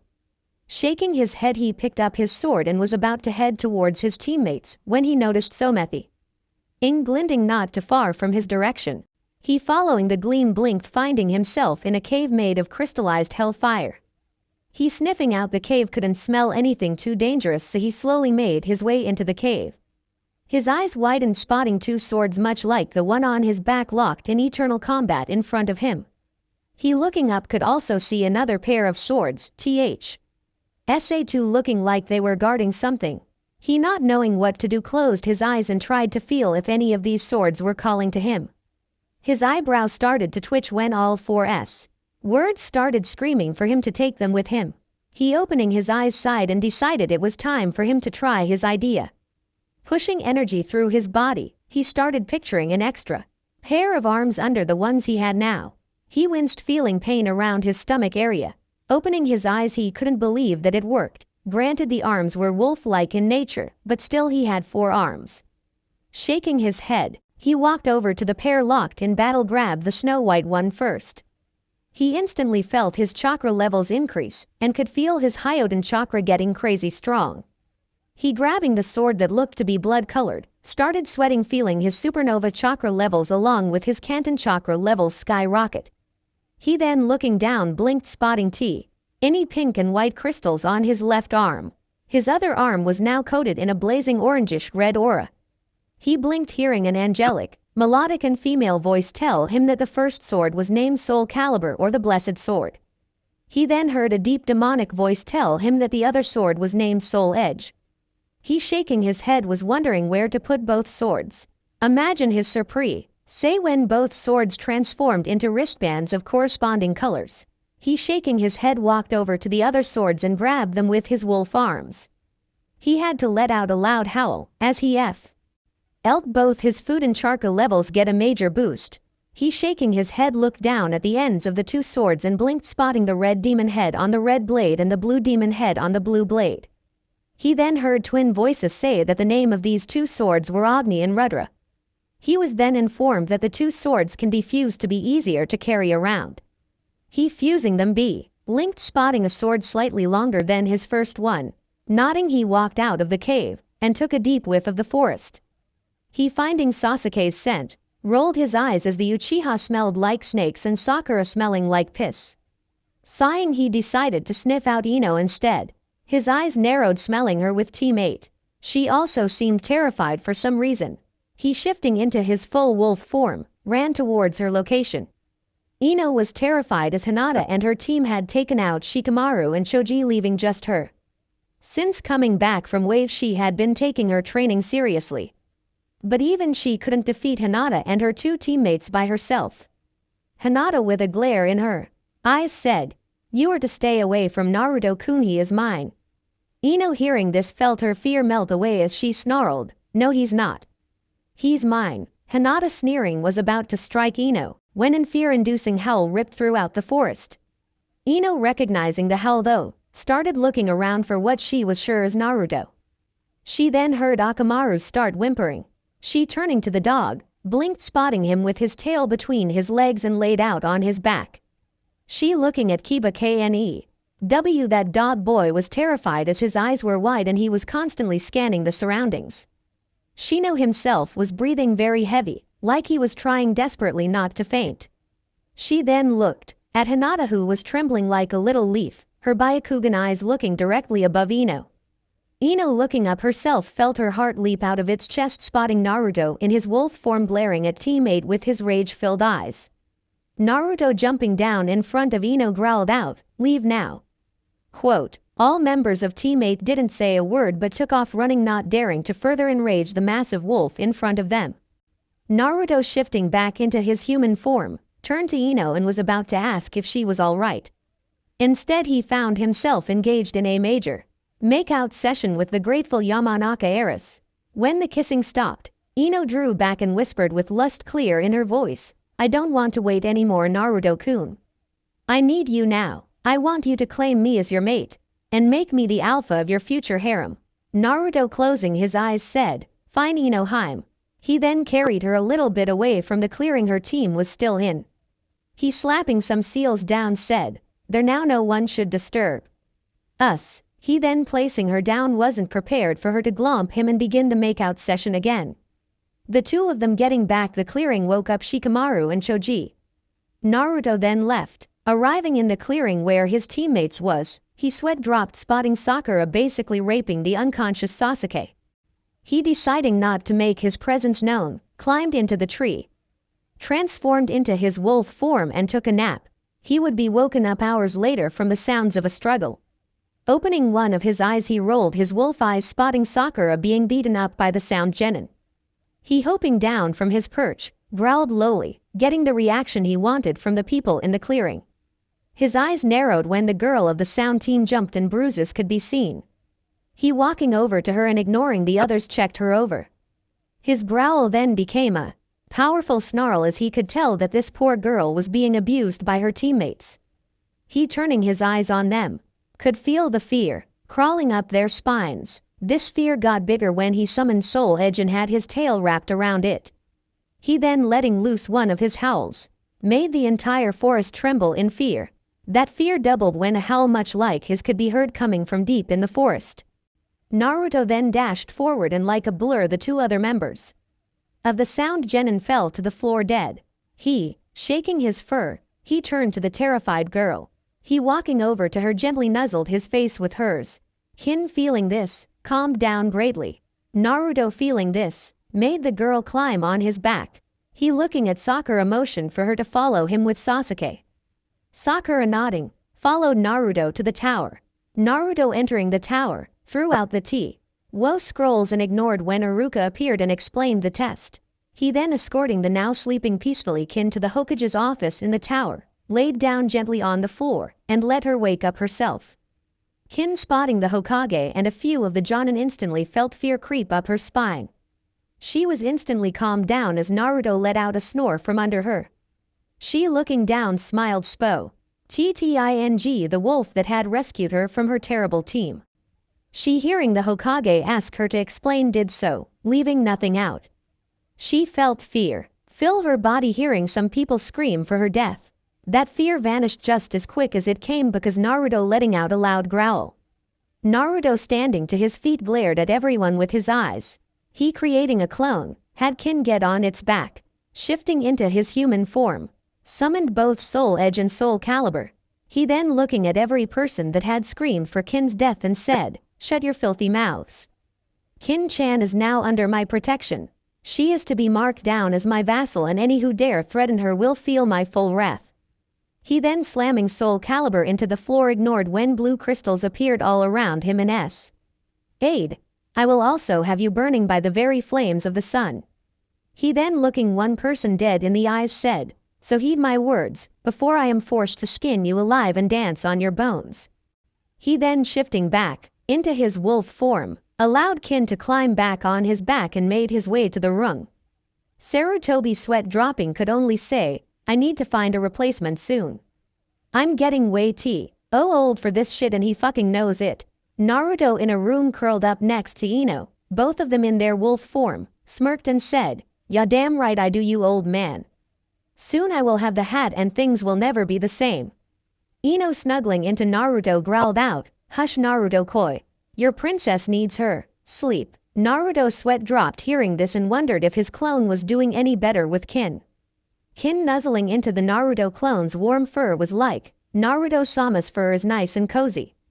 The clone's sweat dropped hearing this and thought, "Why does boss always attract the crazies? I mean Ino, this chick, the crazy proctor, and that hot Anbu." Kami, why can't he pick someone normal like Kurenai or Hana? It then feeling Kin start drooling in its fur cried mentally and said, I hate you boss.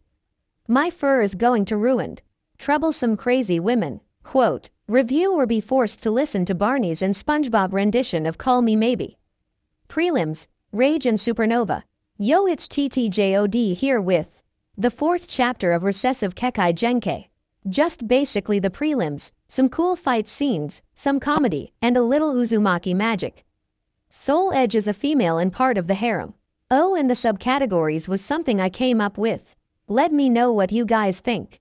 Review or be forced to fight a charging Krogan Battlemaster, a Thresher Jaw and a Reaper Destroyer by yourself without armor and only a fragile dried up stick is your only weapon.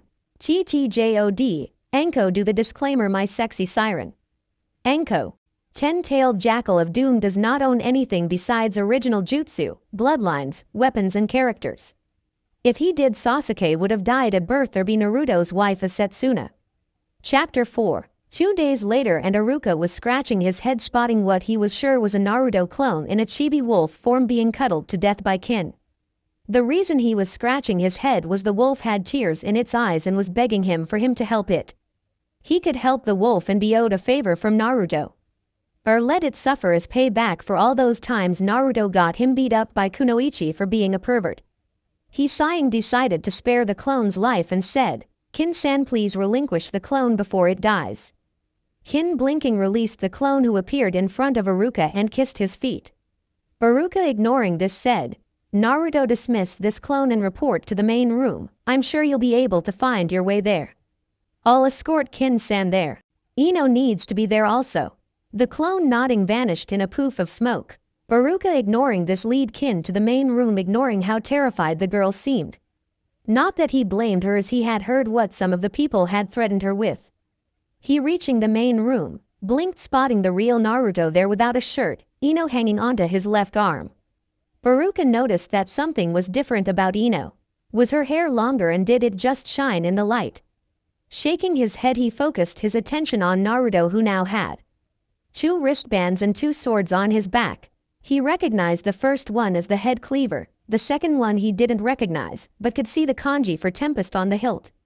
Naruto, walking forward, gave Kin his arm and said, calm down, Kin-chan.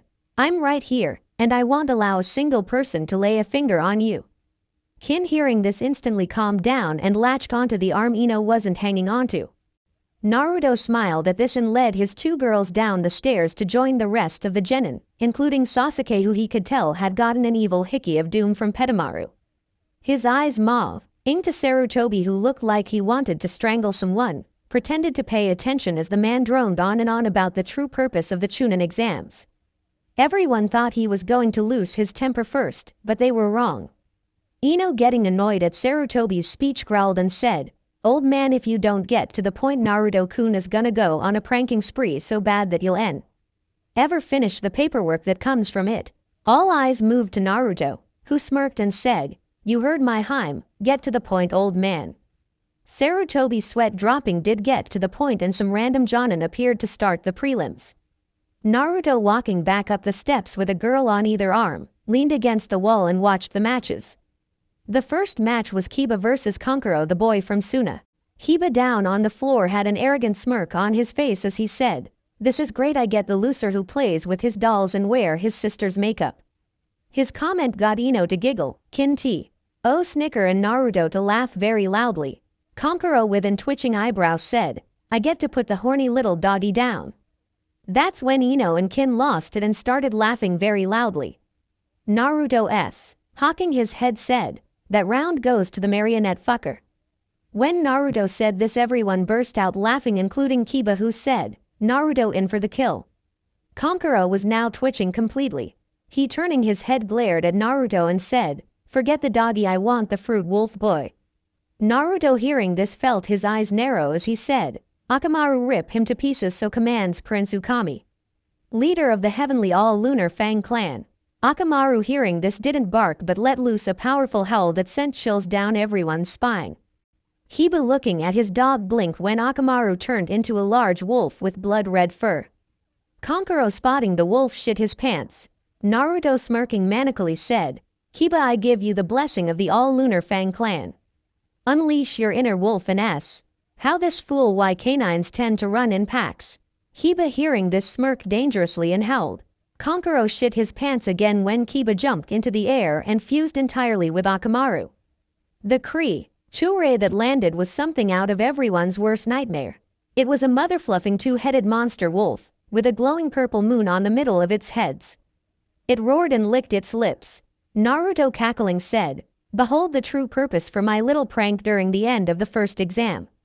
You see, the day before the start of the Chunin exams I had a meeting with the Honorable Inuzuka clan." Flashback no jutsu. Naruto was wondering why Kiba was at his front door growling under his breath. Naruto tilting his head asked, "What the hell are you doing here, dog breath?" Kiba growling sigh, "My mom and sister wish to speak to you, O Honorable Prince of Heaven." Naruto smirking said, "Damn, I'd never thought I'd hear you say something like that, dog breath." His smirk widened when Kiba grumbled even louder. Naruto laughing said, "Relax Kiba, I'm just yanking your chain. Let me lock up and we'll head over to your place." Kiba smiled at this. Naruto locking his door held out his hand. Iba blinked when a large white bird landed on his hand and walked up to his shoulder. Smiling, Naruto said, "Kiba, meet Karara, my mighty phoenix." Karara shaking her head nuzzled his face. Naruto giggling. G said, "Her feathers are flames yet they feel like a warm breeze." He then smiling said, "She may look like she's my pet, but in reality she's my partner and can burn through anything that she comes across just like the flames of my aunt." He then shaking his head said, "Come on Kiba, let's go." Kiba nodding started to walk with Naruto towards his home, the two of them talking about old times and his pranks. When they reached his home, Naruto had Kiba rolling about his prank on Sasuke that turned his hair green.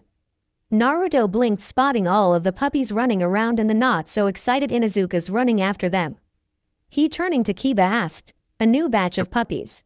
Kiba sighing said, "Yeah, and they're even worse than the batch Akamaru came from." Naruto laughing said, "Yeah, that might be my fault, you know, with my wolf powers." Kiba sighing said, "That's what mom thinks, and that's why she wants to talk to you." Naruto scratching Karara on her beak said, "Yeah, I figured when you told me." They then reached their destination and Naruto's nose picked up the scent of beef and hold the phone was that ramen. Kiba blinked and Naruto was a smoke outline. He sweat dropping said, "He's a prince, yet he could easily be controlled with his obsession of ramen." He sighing walked inside of his home. Naruto now in a seat was itching to reach out and consume the ramen in front of him, but years watching the old man during procedures like this had drilled into him that he should resist such actions. Soon spotting Naruto's state was surprised he hadn't attacked the ramen. Hana on the other hand was fighting every bone in her body not to jump Naruto's bones right now. Naruto looking at Karara, who was getting restless as fresh beef was in front of her yet she hadn't gotten a single bite of yet said, "I really don't mean to sound impatient, but Karara is going to light this entire estate on fire if you don't inform us why we're here." Soon blinking said, "You're here because the Inuzuka clan wished to make a pact with you, Prince Naruto." Naruto hearing the prince rolled his eyes and said, "It's just Naruto. The prince makes me feel like a spoiled brat, besides you've watched over me many times, Soon-san." Soon smirking said, "Well then brat, you can plainly see that our pups have been affected by your wolf genes. They smell your aura just like I can and instantly realized that you are the alpha. All of our animals and most of our clan have realized this. Hana realized this the first time she saw you. Now my clan is heavily tied with animals, and you being the son of one of my old teammates, I thought that it would be a good thing for the both of us if our clan had a pact." Naruto nodding to this said, "Sound plan, but please inform me what exactly you want from this pact." Soon blink wondering how Naruto quickly cut through the bullshit so easily. Naruto smirking said, "Oh come on Soon-chan, I was practically raised by the Hokage. The old man tried to teach me everything he knew. As someday I plan on taking over his job. I may not have understood it, but anything that relates to the hat, I paid close attention to. Politics aren't my thing, but the old man and still is a master at cutting through the bullshit and seeing through the red tape." Soon laughing said, "Damn brat, Well, to put it frank, the clan wants your help in making the Inuzuka stronger and possibly reaching the ultimate fusion with our partners. Naruto hearing this said, so you would like for me to help you and your clan to become a lichen or werewolf but not permanently? Soon nodding asked, is it possible? Naruto snorting said, soon you know me way better than that. I don't know the meaning of the word impossible. I might have to think a little and maybe speak with a few gods. Maybe even an alternate version of me could possibly get it done. Yes, will take time to synthesize a prototype of it, but very possible. He then shaking his head said, damn it, Karara-chan, remind me to fucking strangle that version of myself from the 100th dimension got me playing that cursed game. Bloody Morden Solace. Soon, Hana and Kiba all blinked at this while Karara hummed. Naruto THN asked, so what do I get out of this arrangement besides ramen? Soon gained a large smirk on her face as she said, oh, you gain the hand in marriage of 2 Inuzuka women and become head of the Inuzuka clan. Naruto and Kiba both blinked at this. Naruto tilting his head asked, what are you talking about, Soon-chan? Soon laughing said, what I'm saying is that myself and Hana are going to become your future wives. This will make you the head of the Inuzuka clan and Kiba your son-in-law. Naruto hearing this couldn't control himself. He hit the floor rolling in laughter with Karara now on the shell-shocked Kiba's shoulder. When he finally stopped laughing he said, oh, that's perfect. Dog Breath would be my son-in-law and I could finally make him take the bath he so needs. Kiba hearing his snapped out of his shock and growled out, you saying I stink, Doby? Naruto snorting said, Kiba, you smell so bad, my nose could pick your scent up from wave. Kiba growled at this and said, that's it, I'm gonna make you pay. Prince or not? Naruto smirking cracked his knuckle and said, bring it, Dog Breath. I'll put you in your place. Kiba was about to leap at Naruto when he was pecked by Karara, who squawked. Naruto started to tear up and was having a hard time holding his laughter in. Kiba glaring at the phoenix asked, why did you peck me, you stupid overgrown chicken? Karara pecked him again and squawked even louder. Naruto laughing said, she is trying to tell you that I'd own you with one eye closed. He then standing up and getting back in his seat coughed and said, well then I agree to the terms and will send the old man a copy of the proceedings. Now that's the business is over. His eyes then transformed into bowls of ramen as he screamed, ramen. Kiba, Hana, and Sumo all sweat dropped. Flashback no Jutsu Kai. Naruto smiling at the shocked looks on everyone's face said, that smoke bomb was really the prototype chemical compound created to create the transformation. May I resent to you the DNA fusion of Kiba Inuzuka and Akamaru, Lucian Blackwell. The wolf monster smirked and said, this is so fucking awesome. Me and Akamaru are in total sync. It then licking its lips asked, ready to die, puppet fucker? Kankuro feeling his anger come back said, bring it on, freak. Lucian smirked and the battle began. Seconds later and Lucian was standing above the battered remains of Kankuro and his puppet. Naruto nodding his head said, subject seems to have an excess of aggression. Most likely due to command given before transformation. Also could be due the DNA of Blood Wolf clan or Niklas Michelson. Must adjust, then try again. Lucian blinked and transformed back into Kiba and Akamaru. The Jonin shaking his head said, winner Kiba Inuzuka of Konoha. Someone get a clean-up crew to move the remains. Everyone was shocked at what had just happened. The next match was a genin from Konoha versus another genin from Konoha. Pretty soon it was Lee versus Gaara. Saddle. Why Lee was defeated but not before Naruto informed Gaara that he would be personally stamping his timesheet, sending him to the gaping maws of Shinigami. Now it was time for a match Naruto honestly wanted to see. Hinata versus Neji. Hinata glaring at Ino hanging off of Naruto, ignored every word that came out of Neji's mouth. Hinata turning to glare at Neji said, you will be going down, Neji, as I'm you. Saint, prove my love for Naruto-kun and get that unworthy whore off of him. Naruto's eyebrows started to twitch at this, and he could hear Ino growling. Said eyebrows started to twitch even more when Lieutenant Ino's now very sharp claws dig into his arms. He then snorting let out a low growl and said, Ino, if you don't loosen that grip on my arm, I'm going to bite you, and not the way you like either. Oh, hearing this quickly loosened her grip. Naruto then watched as Hinata defeated the pompous Neji and glared at Ino. Ino glared right back at Hinata, and Naruto was kinda getting sick of it, until he heard, next match. Tsuchi Kin vs Higurashi 10-10. Naruto blinked and turned to the trembling Kin. Smiling softly he said, "Kin-chan, go out there and do your best. The moon, sun and the storm will watch over you." Kin, looking at him with clear fear in her eyes, asked, "What if I'm not strong enough and make your name look bad?" Naruto, hearing this, smiled and said, "Kin-chan, I really don't give a damn about my name. All I care about is that you give it your all, and if you go down swinging." He then, still sensing a small amount of fear in her, said, "As insurance I think it's time. I tried something I read about in the Uzumaki scrolls." He, motioning for Ino to back up, forced a partial transformation, and ignored the searing pain shooting through his body. He, making one of his canine teeth enlarge, ripped it right out of his mouth. Allowing his blood to soak the fang, he unleashed a full transformation. Tossing the fang into the air, he went through multiple hand signs. Finishing up, he held out Hidden Uzumaki Fuinjutsu, creation of the Soul Slayer. The fang started to glow. He then, dropping to all fours, shook his entire body and howled deeply. Everyone gasped when a pair of glowing golden eyes appeared above him. Naruto then held out, "O Shinigami, Queen of the Dead.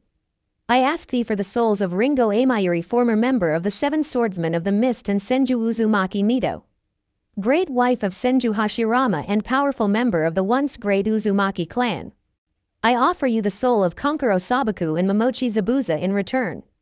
Everyone gained wide EYs when the two souls he asked for appeared and fused with the fang. Naruto, smirking, said, "I thank you, Shinigami-chan." He then, standing up, slammed his hands on the fang and cried out, "Mokuden, nature's benefit." Everyone gasped when the fang was wrapped into a thick shell of wood. That shell broke seconds later to reveal a gorgeous sword, with a wooden handle and a guard shaped like the kanji for fear. Naruto then, shifting into his supernova wolf form, bite down on the fang and released searing hot flames down on the blade. He, removing his mouth from it by once again tossing it into the air, shifted back into his human form.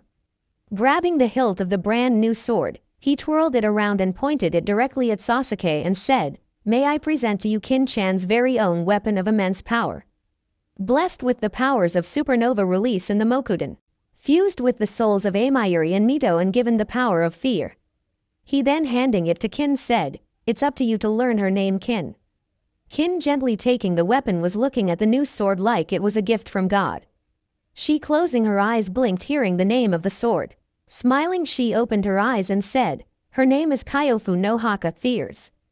Grave Naruto, smiling at her, said, "She's yours, Kin-chan, as my proof to you that no matter what happens during or after this match, I'll be proud of you." Kin, hearing this, was beaming. She then happily ran to the battlefield. Naruto, shaking his head, leaned against the rail, ignoring the greedy eyes of Sasuke, Sakura and Orochimaru.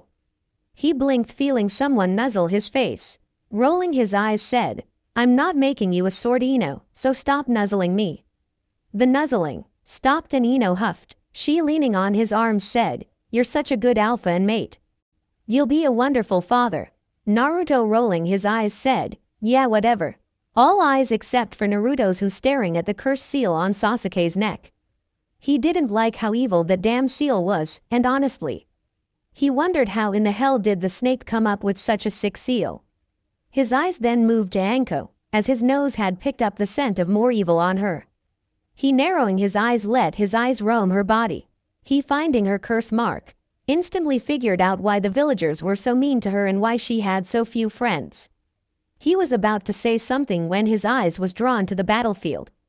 The reason why was because the build-up of power coming from Kin. He, smirking, said, "Ino-chan, behold the Shikai of the Soul Slayer."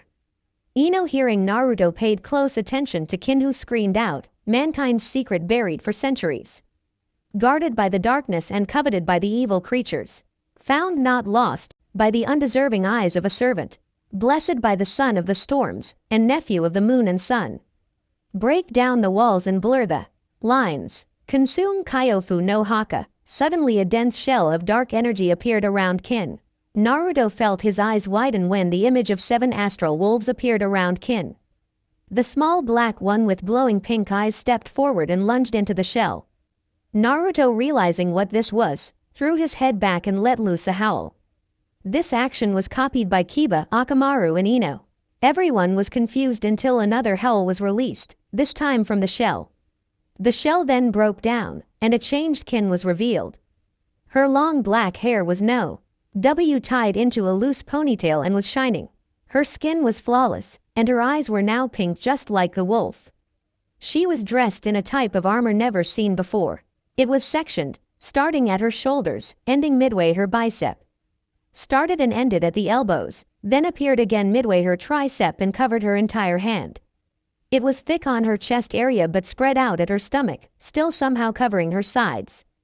It formed a very short skirt, and then unlike the rest it covered all of her legs and her feet. The armor was dark gray, with the image of the moon visible on the back. The feet were actually shaped like a wolf's paw. Her sword was attached to her rear in the shape of a tail. If you looked closely you would see that there was chain connecting the sword to the armor.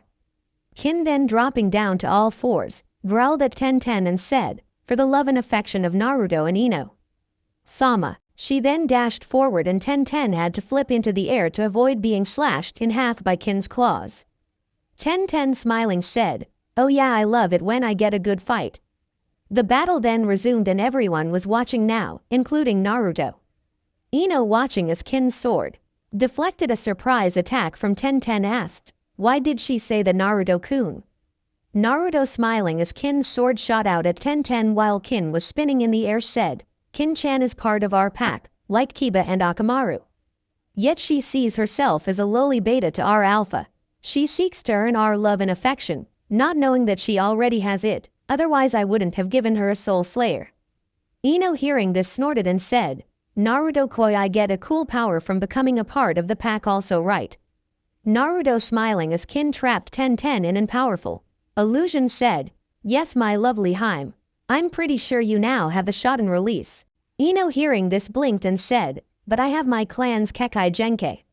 Naruto, rolling his eyes, said, "Yes you do, Ino Harem, but now because of your wolf and becoming my mate you have the crystal release along with your clan Kekai Genkai."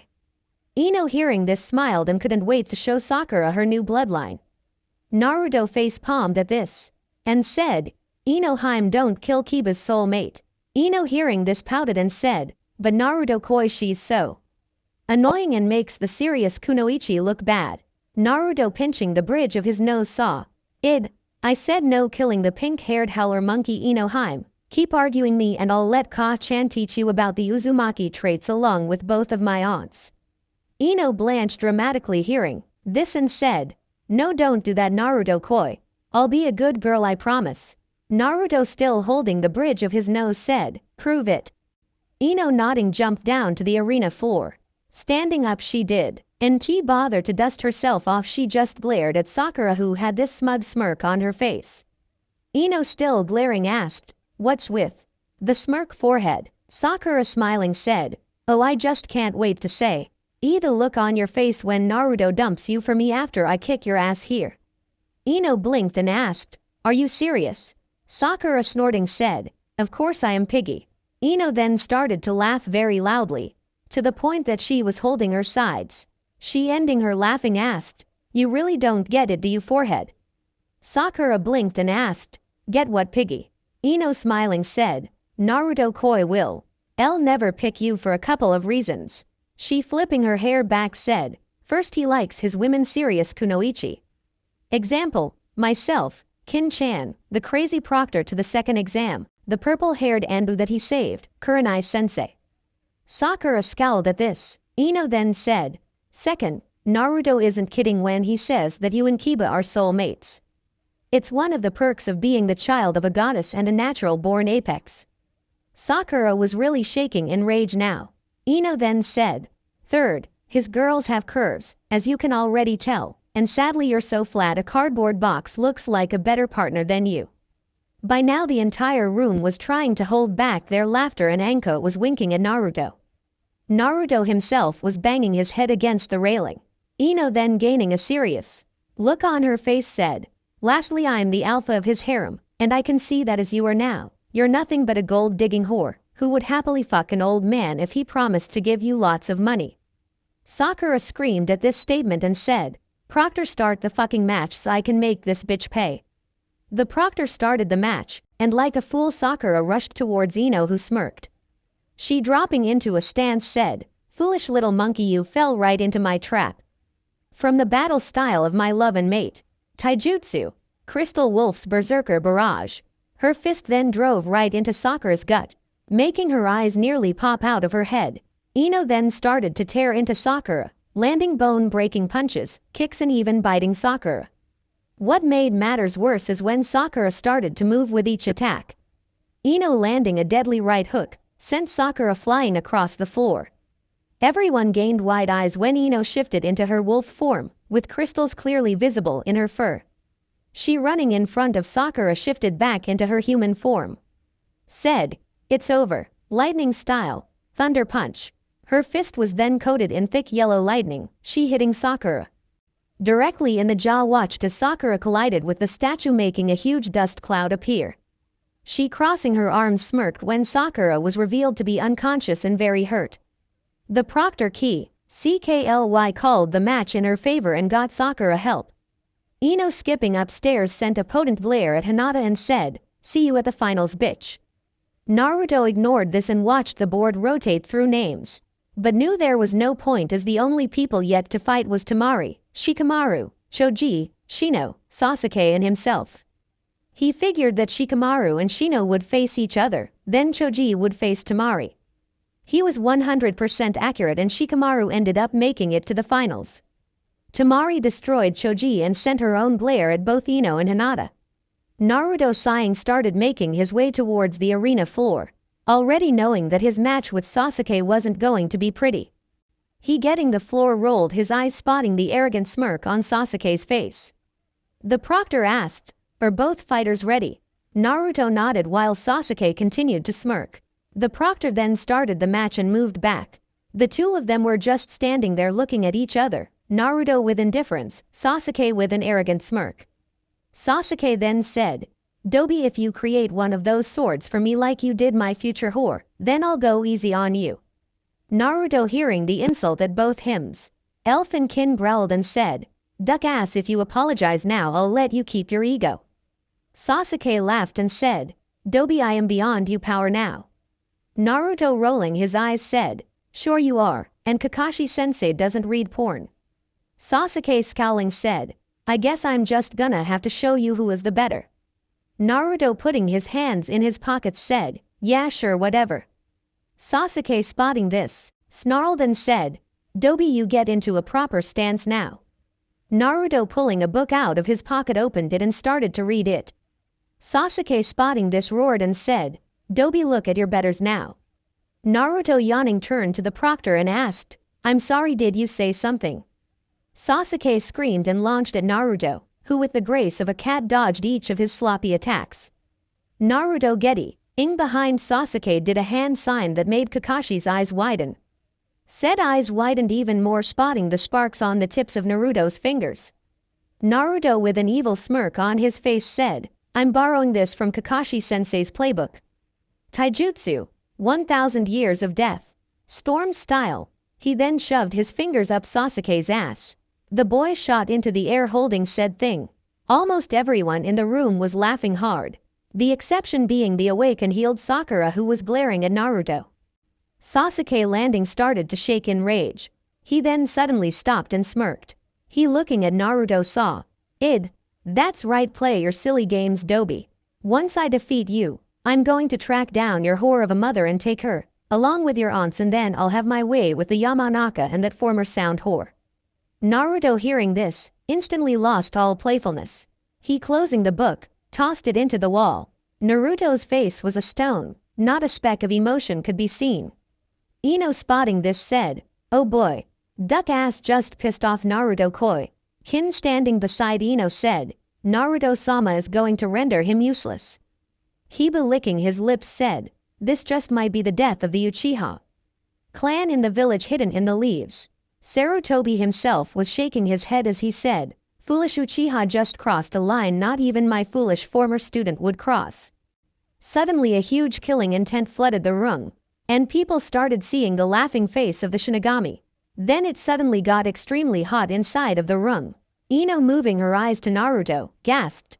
Everyone following her eyes gasped, spotting Naruto literally smoking. Naruto, growling, clenched his fist and black flames appeared on his hands.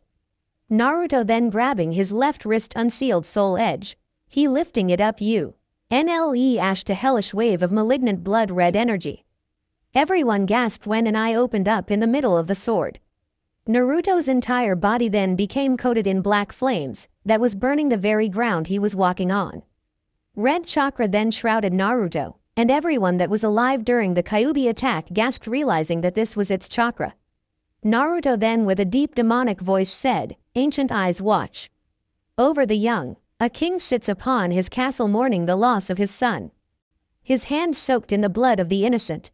Sleepless, he waits for the never-ending nightmare. Hungry, he watches his prey. In rage, he creates a blade, forged from the flames of hell and fused with the souls of the wicked. She and her twin lock eternally in battle, waiting, watching, praying for someone to find them. Burn with the flames of the eternally damned soul edge.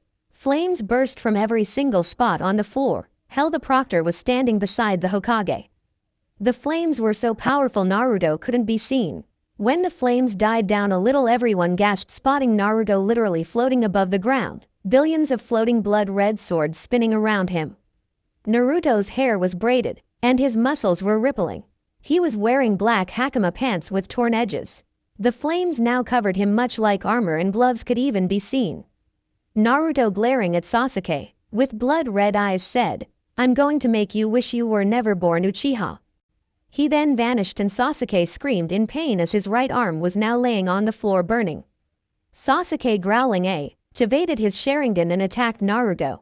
The battle shook the building, even though it was very obvious who was winning. Suddenly a vile and evil chakra flooded the room.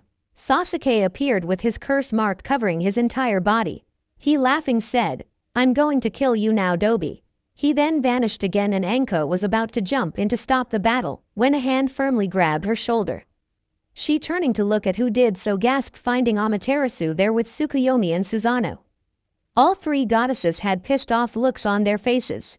Amaterasu, making Anko move back, said, "If anyone besides myself or my nephew even think of touching these flames, they will burn for all eternity in the pits of hell, no matter what they have done in their life." Sakura, hearing this, quickly moved away from the flames. Tsukuyomi, scowling as Sasuke appeared with a new arm, said, "The foolish Uchiha has pissed off my nephew and allowed Naruto to bond with the legendary cursed sword Soul Edge." Susanoo, watching as Naruto appeared with huge fireballs in each hand, said, "He's also using the full power of the supernova release." Amaterasu, spotting Sasuke get hit with both fireballs, said, "He's even creating sub-departments for said release." Tsukuyomi, watching as Sasuke was blasted back, said, "He has created 6 subcategories for it." Naruto, then shoving his flames-covered fist into Sasuke's gut, said, "Supernova release, subcategory IC. You, kidney." Sasuke then screamed and the smell of burning flesh filled the room. Susanoo, hearing this, said, "Sochi just fried the Uchiha's kidneys." Amaterasu said, "Internal combustion unit. He can now target the internal organs with his supernova release." Naruto, appearing on the statue, opened up his hand and said, "Supernova release, subcategory implode, gravitational burn." Everyone watched as Sasuke was literally drawn towards a small black ball of fire. A small explosion appeared and Sasuke tumbled to the ground, most of his body burnt. Tsukuyomi said, "He just made the Uchiha move to his attack like a gravitational pull." Naruto, appearing, revealed the swords to be spinning fast now. He, spreading his arms, said, "Kenjutsu, 1,000 blades of death." Everyone gained wide eyes when the swords started to launch at Sasuke, who was hit by 10 at a time. The swords didn't remain in him, no, they burned away, leaving deep dark angry marks on his body. Naruto, appearing in front of Sasuke, with a single finger pointed at the boy, said, "Supernova release, subcategory planetary, Mars." Everyone gained wide eyes when from Naruto's finger a ball of Florida M's the size of a small planet hit Sasuke. All that could be heard was the sizzling of flesh. When the ball died down, Sasuke was barely standing until once again he healed. Naruto then grabbing one of the swords said, "Kenjutsu. Dance of the Devil." He then vanished and appeared in short bursts, each time leaving a huge slash on Sasuke's body. Naruto appearing with hand behind his back said, "Supernova release, subcategory animal. Roar of the mighty lion." Sasuke was then trapped in the circle of 3 mighty lions roaring, burning everything around him. Naruto then appearing in front of Sasuke opened his mouth and said, "Supernova release, subcategory Hell Zone, flaming artillery." Sasuke was then pelted by arrows from Naruto's mouth. He then flipping backwards grabbed 2 blades with his hands, and then with the pair of arms that burst from his side he grabbed 2 more swords. He taking a deep breath said, "Kenjutsu, bite of the almighty lunar wolf." He then vanished and appeared behind Sasuke. A lone howl filled the room as Sasuke was blasted forward. Naruto then loosing the extra arms and dropping the swords lifted both of his hands and said, "Supernova release, subcategory Disasterology, F5 tornado." A huge tornado of black flames appeared and picked up Sasuke, who was now screaming. When the tornado vanished to normal, and barely alive, Sasuke fell to the floor. Naruto, walking up the thoroughly defeated boy, grabbed him by the throat and said, "Let this be a lesson to you. Don't ever threaten my mother, my aunts, my Heims or anyone else that I love." He loosing the flames and Soul Edge returning to her sealed state, said, "Don't push me, Uchiha, or next time I will kill you." He then let the boy go and walked away. The proctor shaking his head declared Naruto the winner and told everyone that the Hokage would let them know who they faced in the finals. Naruto hearing this rolled his eyes and said, "Odds are, Ino is going to face Hinata, Temari-chan is going to face Shikamaru. I'm going to face Gaara, and Kiba faces the other Konoha genin who made it." Everyone blinked at this and Sarutobi said, "Damn it, Naruto, stop doing impossible things like predicting the matches for the finals." Naruto smirking said, "Not a chance in hell, old man, unless you give me the hat now and stop reading smut." Sarutobi shooting up in his chair said, "I'll never stop reading, my precious. No matter how hard you prank me." Naruto smirking even more asked, "So I can have the hat then?" Sarutobi said, "Hell no, you immature brat. You'll get this hat the day Jiraiya stops being a pervert and you marry a princess." Naruto with an insane gleam in his eyes asked, "Is that a challenge, old man?" Sarutobi nodded without thinking. He gained wide eyes when Naruto held and said, "Challenge accepted, old man. Get ready to make me Hokage." He then dropped a smoke bomb. Sarutobi clearing it face-palmed finding Naruto, Ino, Kin, Hiba, Akamaru, Susanoo, Amaterasu and Tsukuyomi gone. He dismissing the other teams, cried and said, "Damn you Naruto, I'm getting way too old for this shit." The end. Remember to subscribe and like this video. See you in the next video.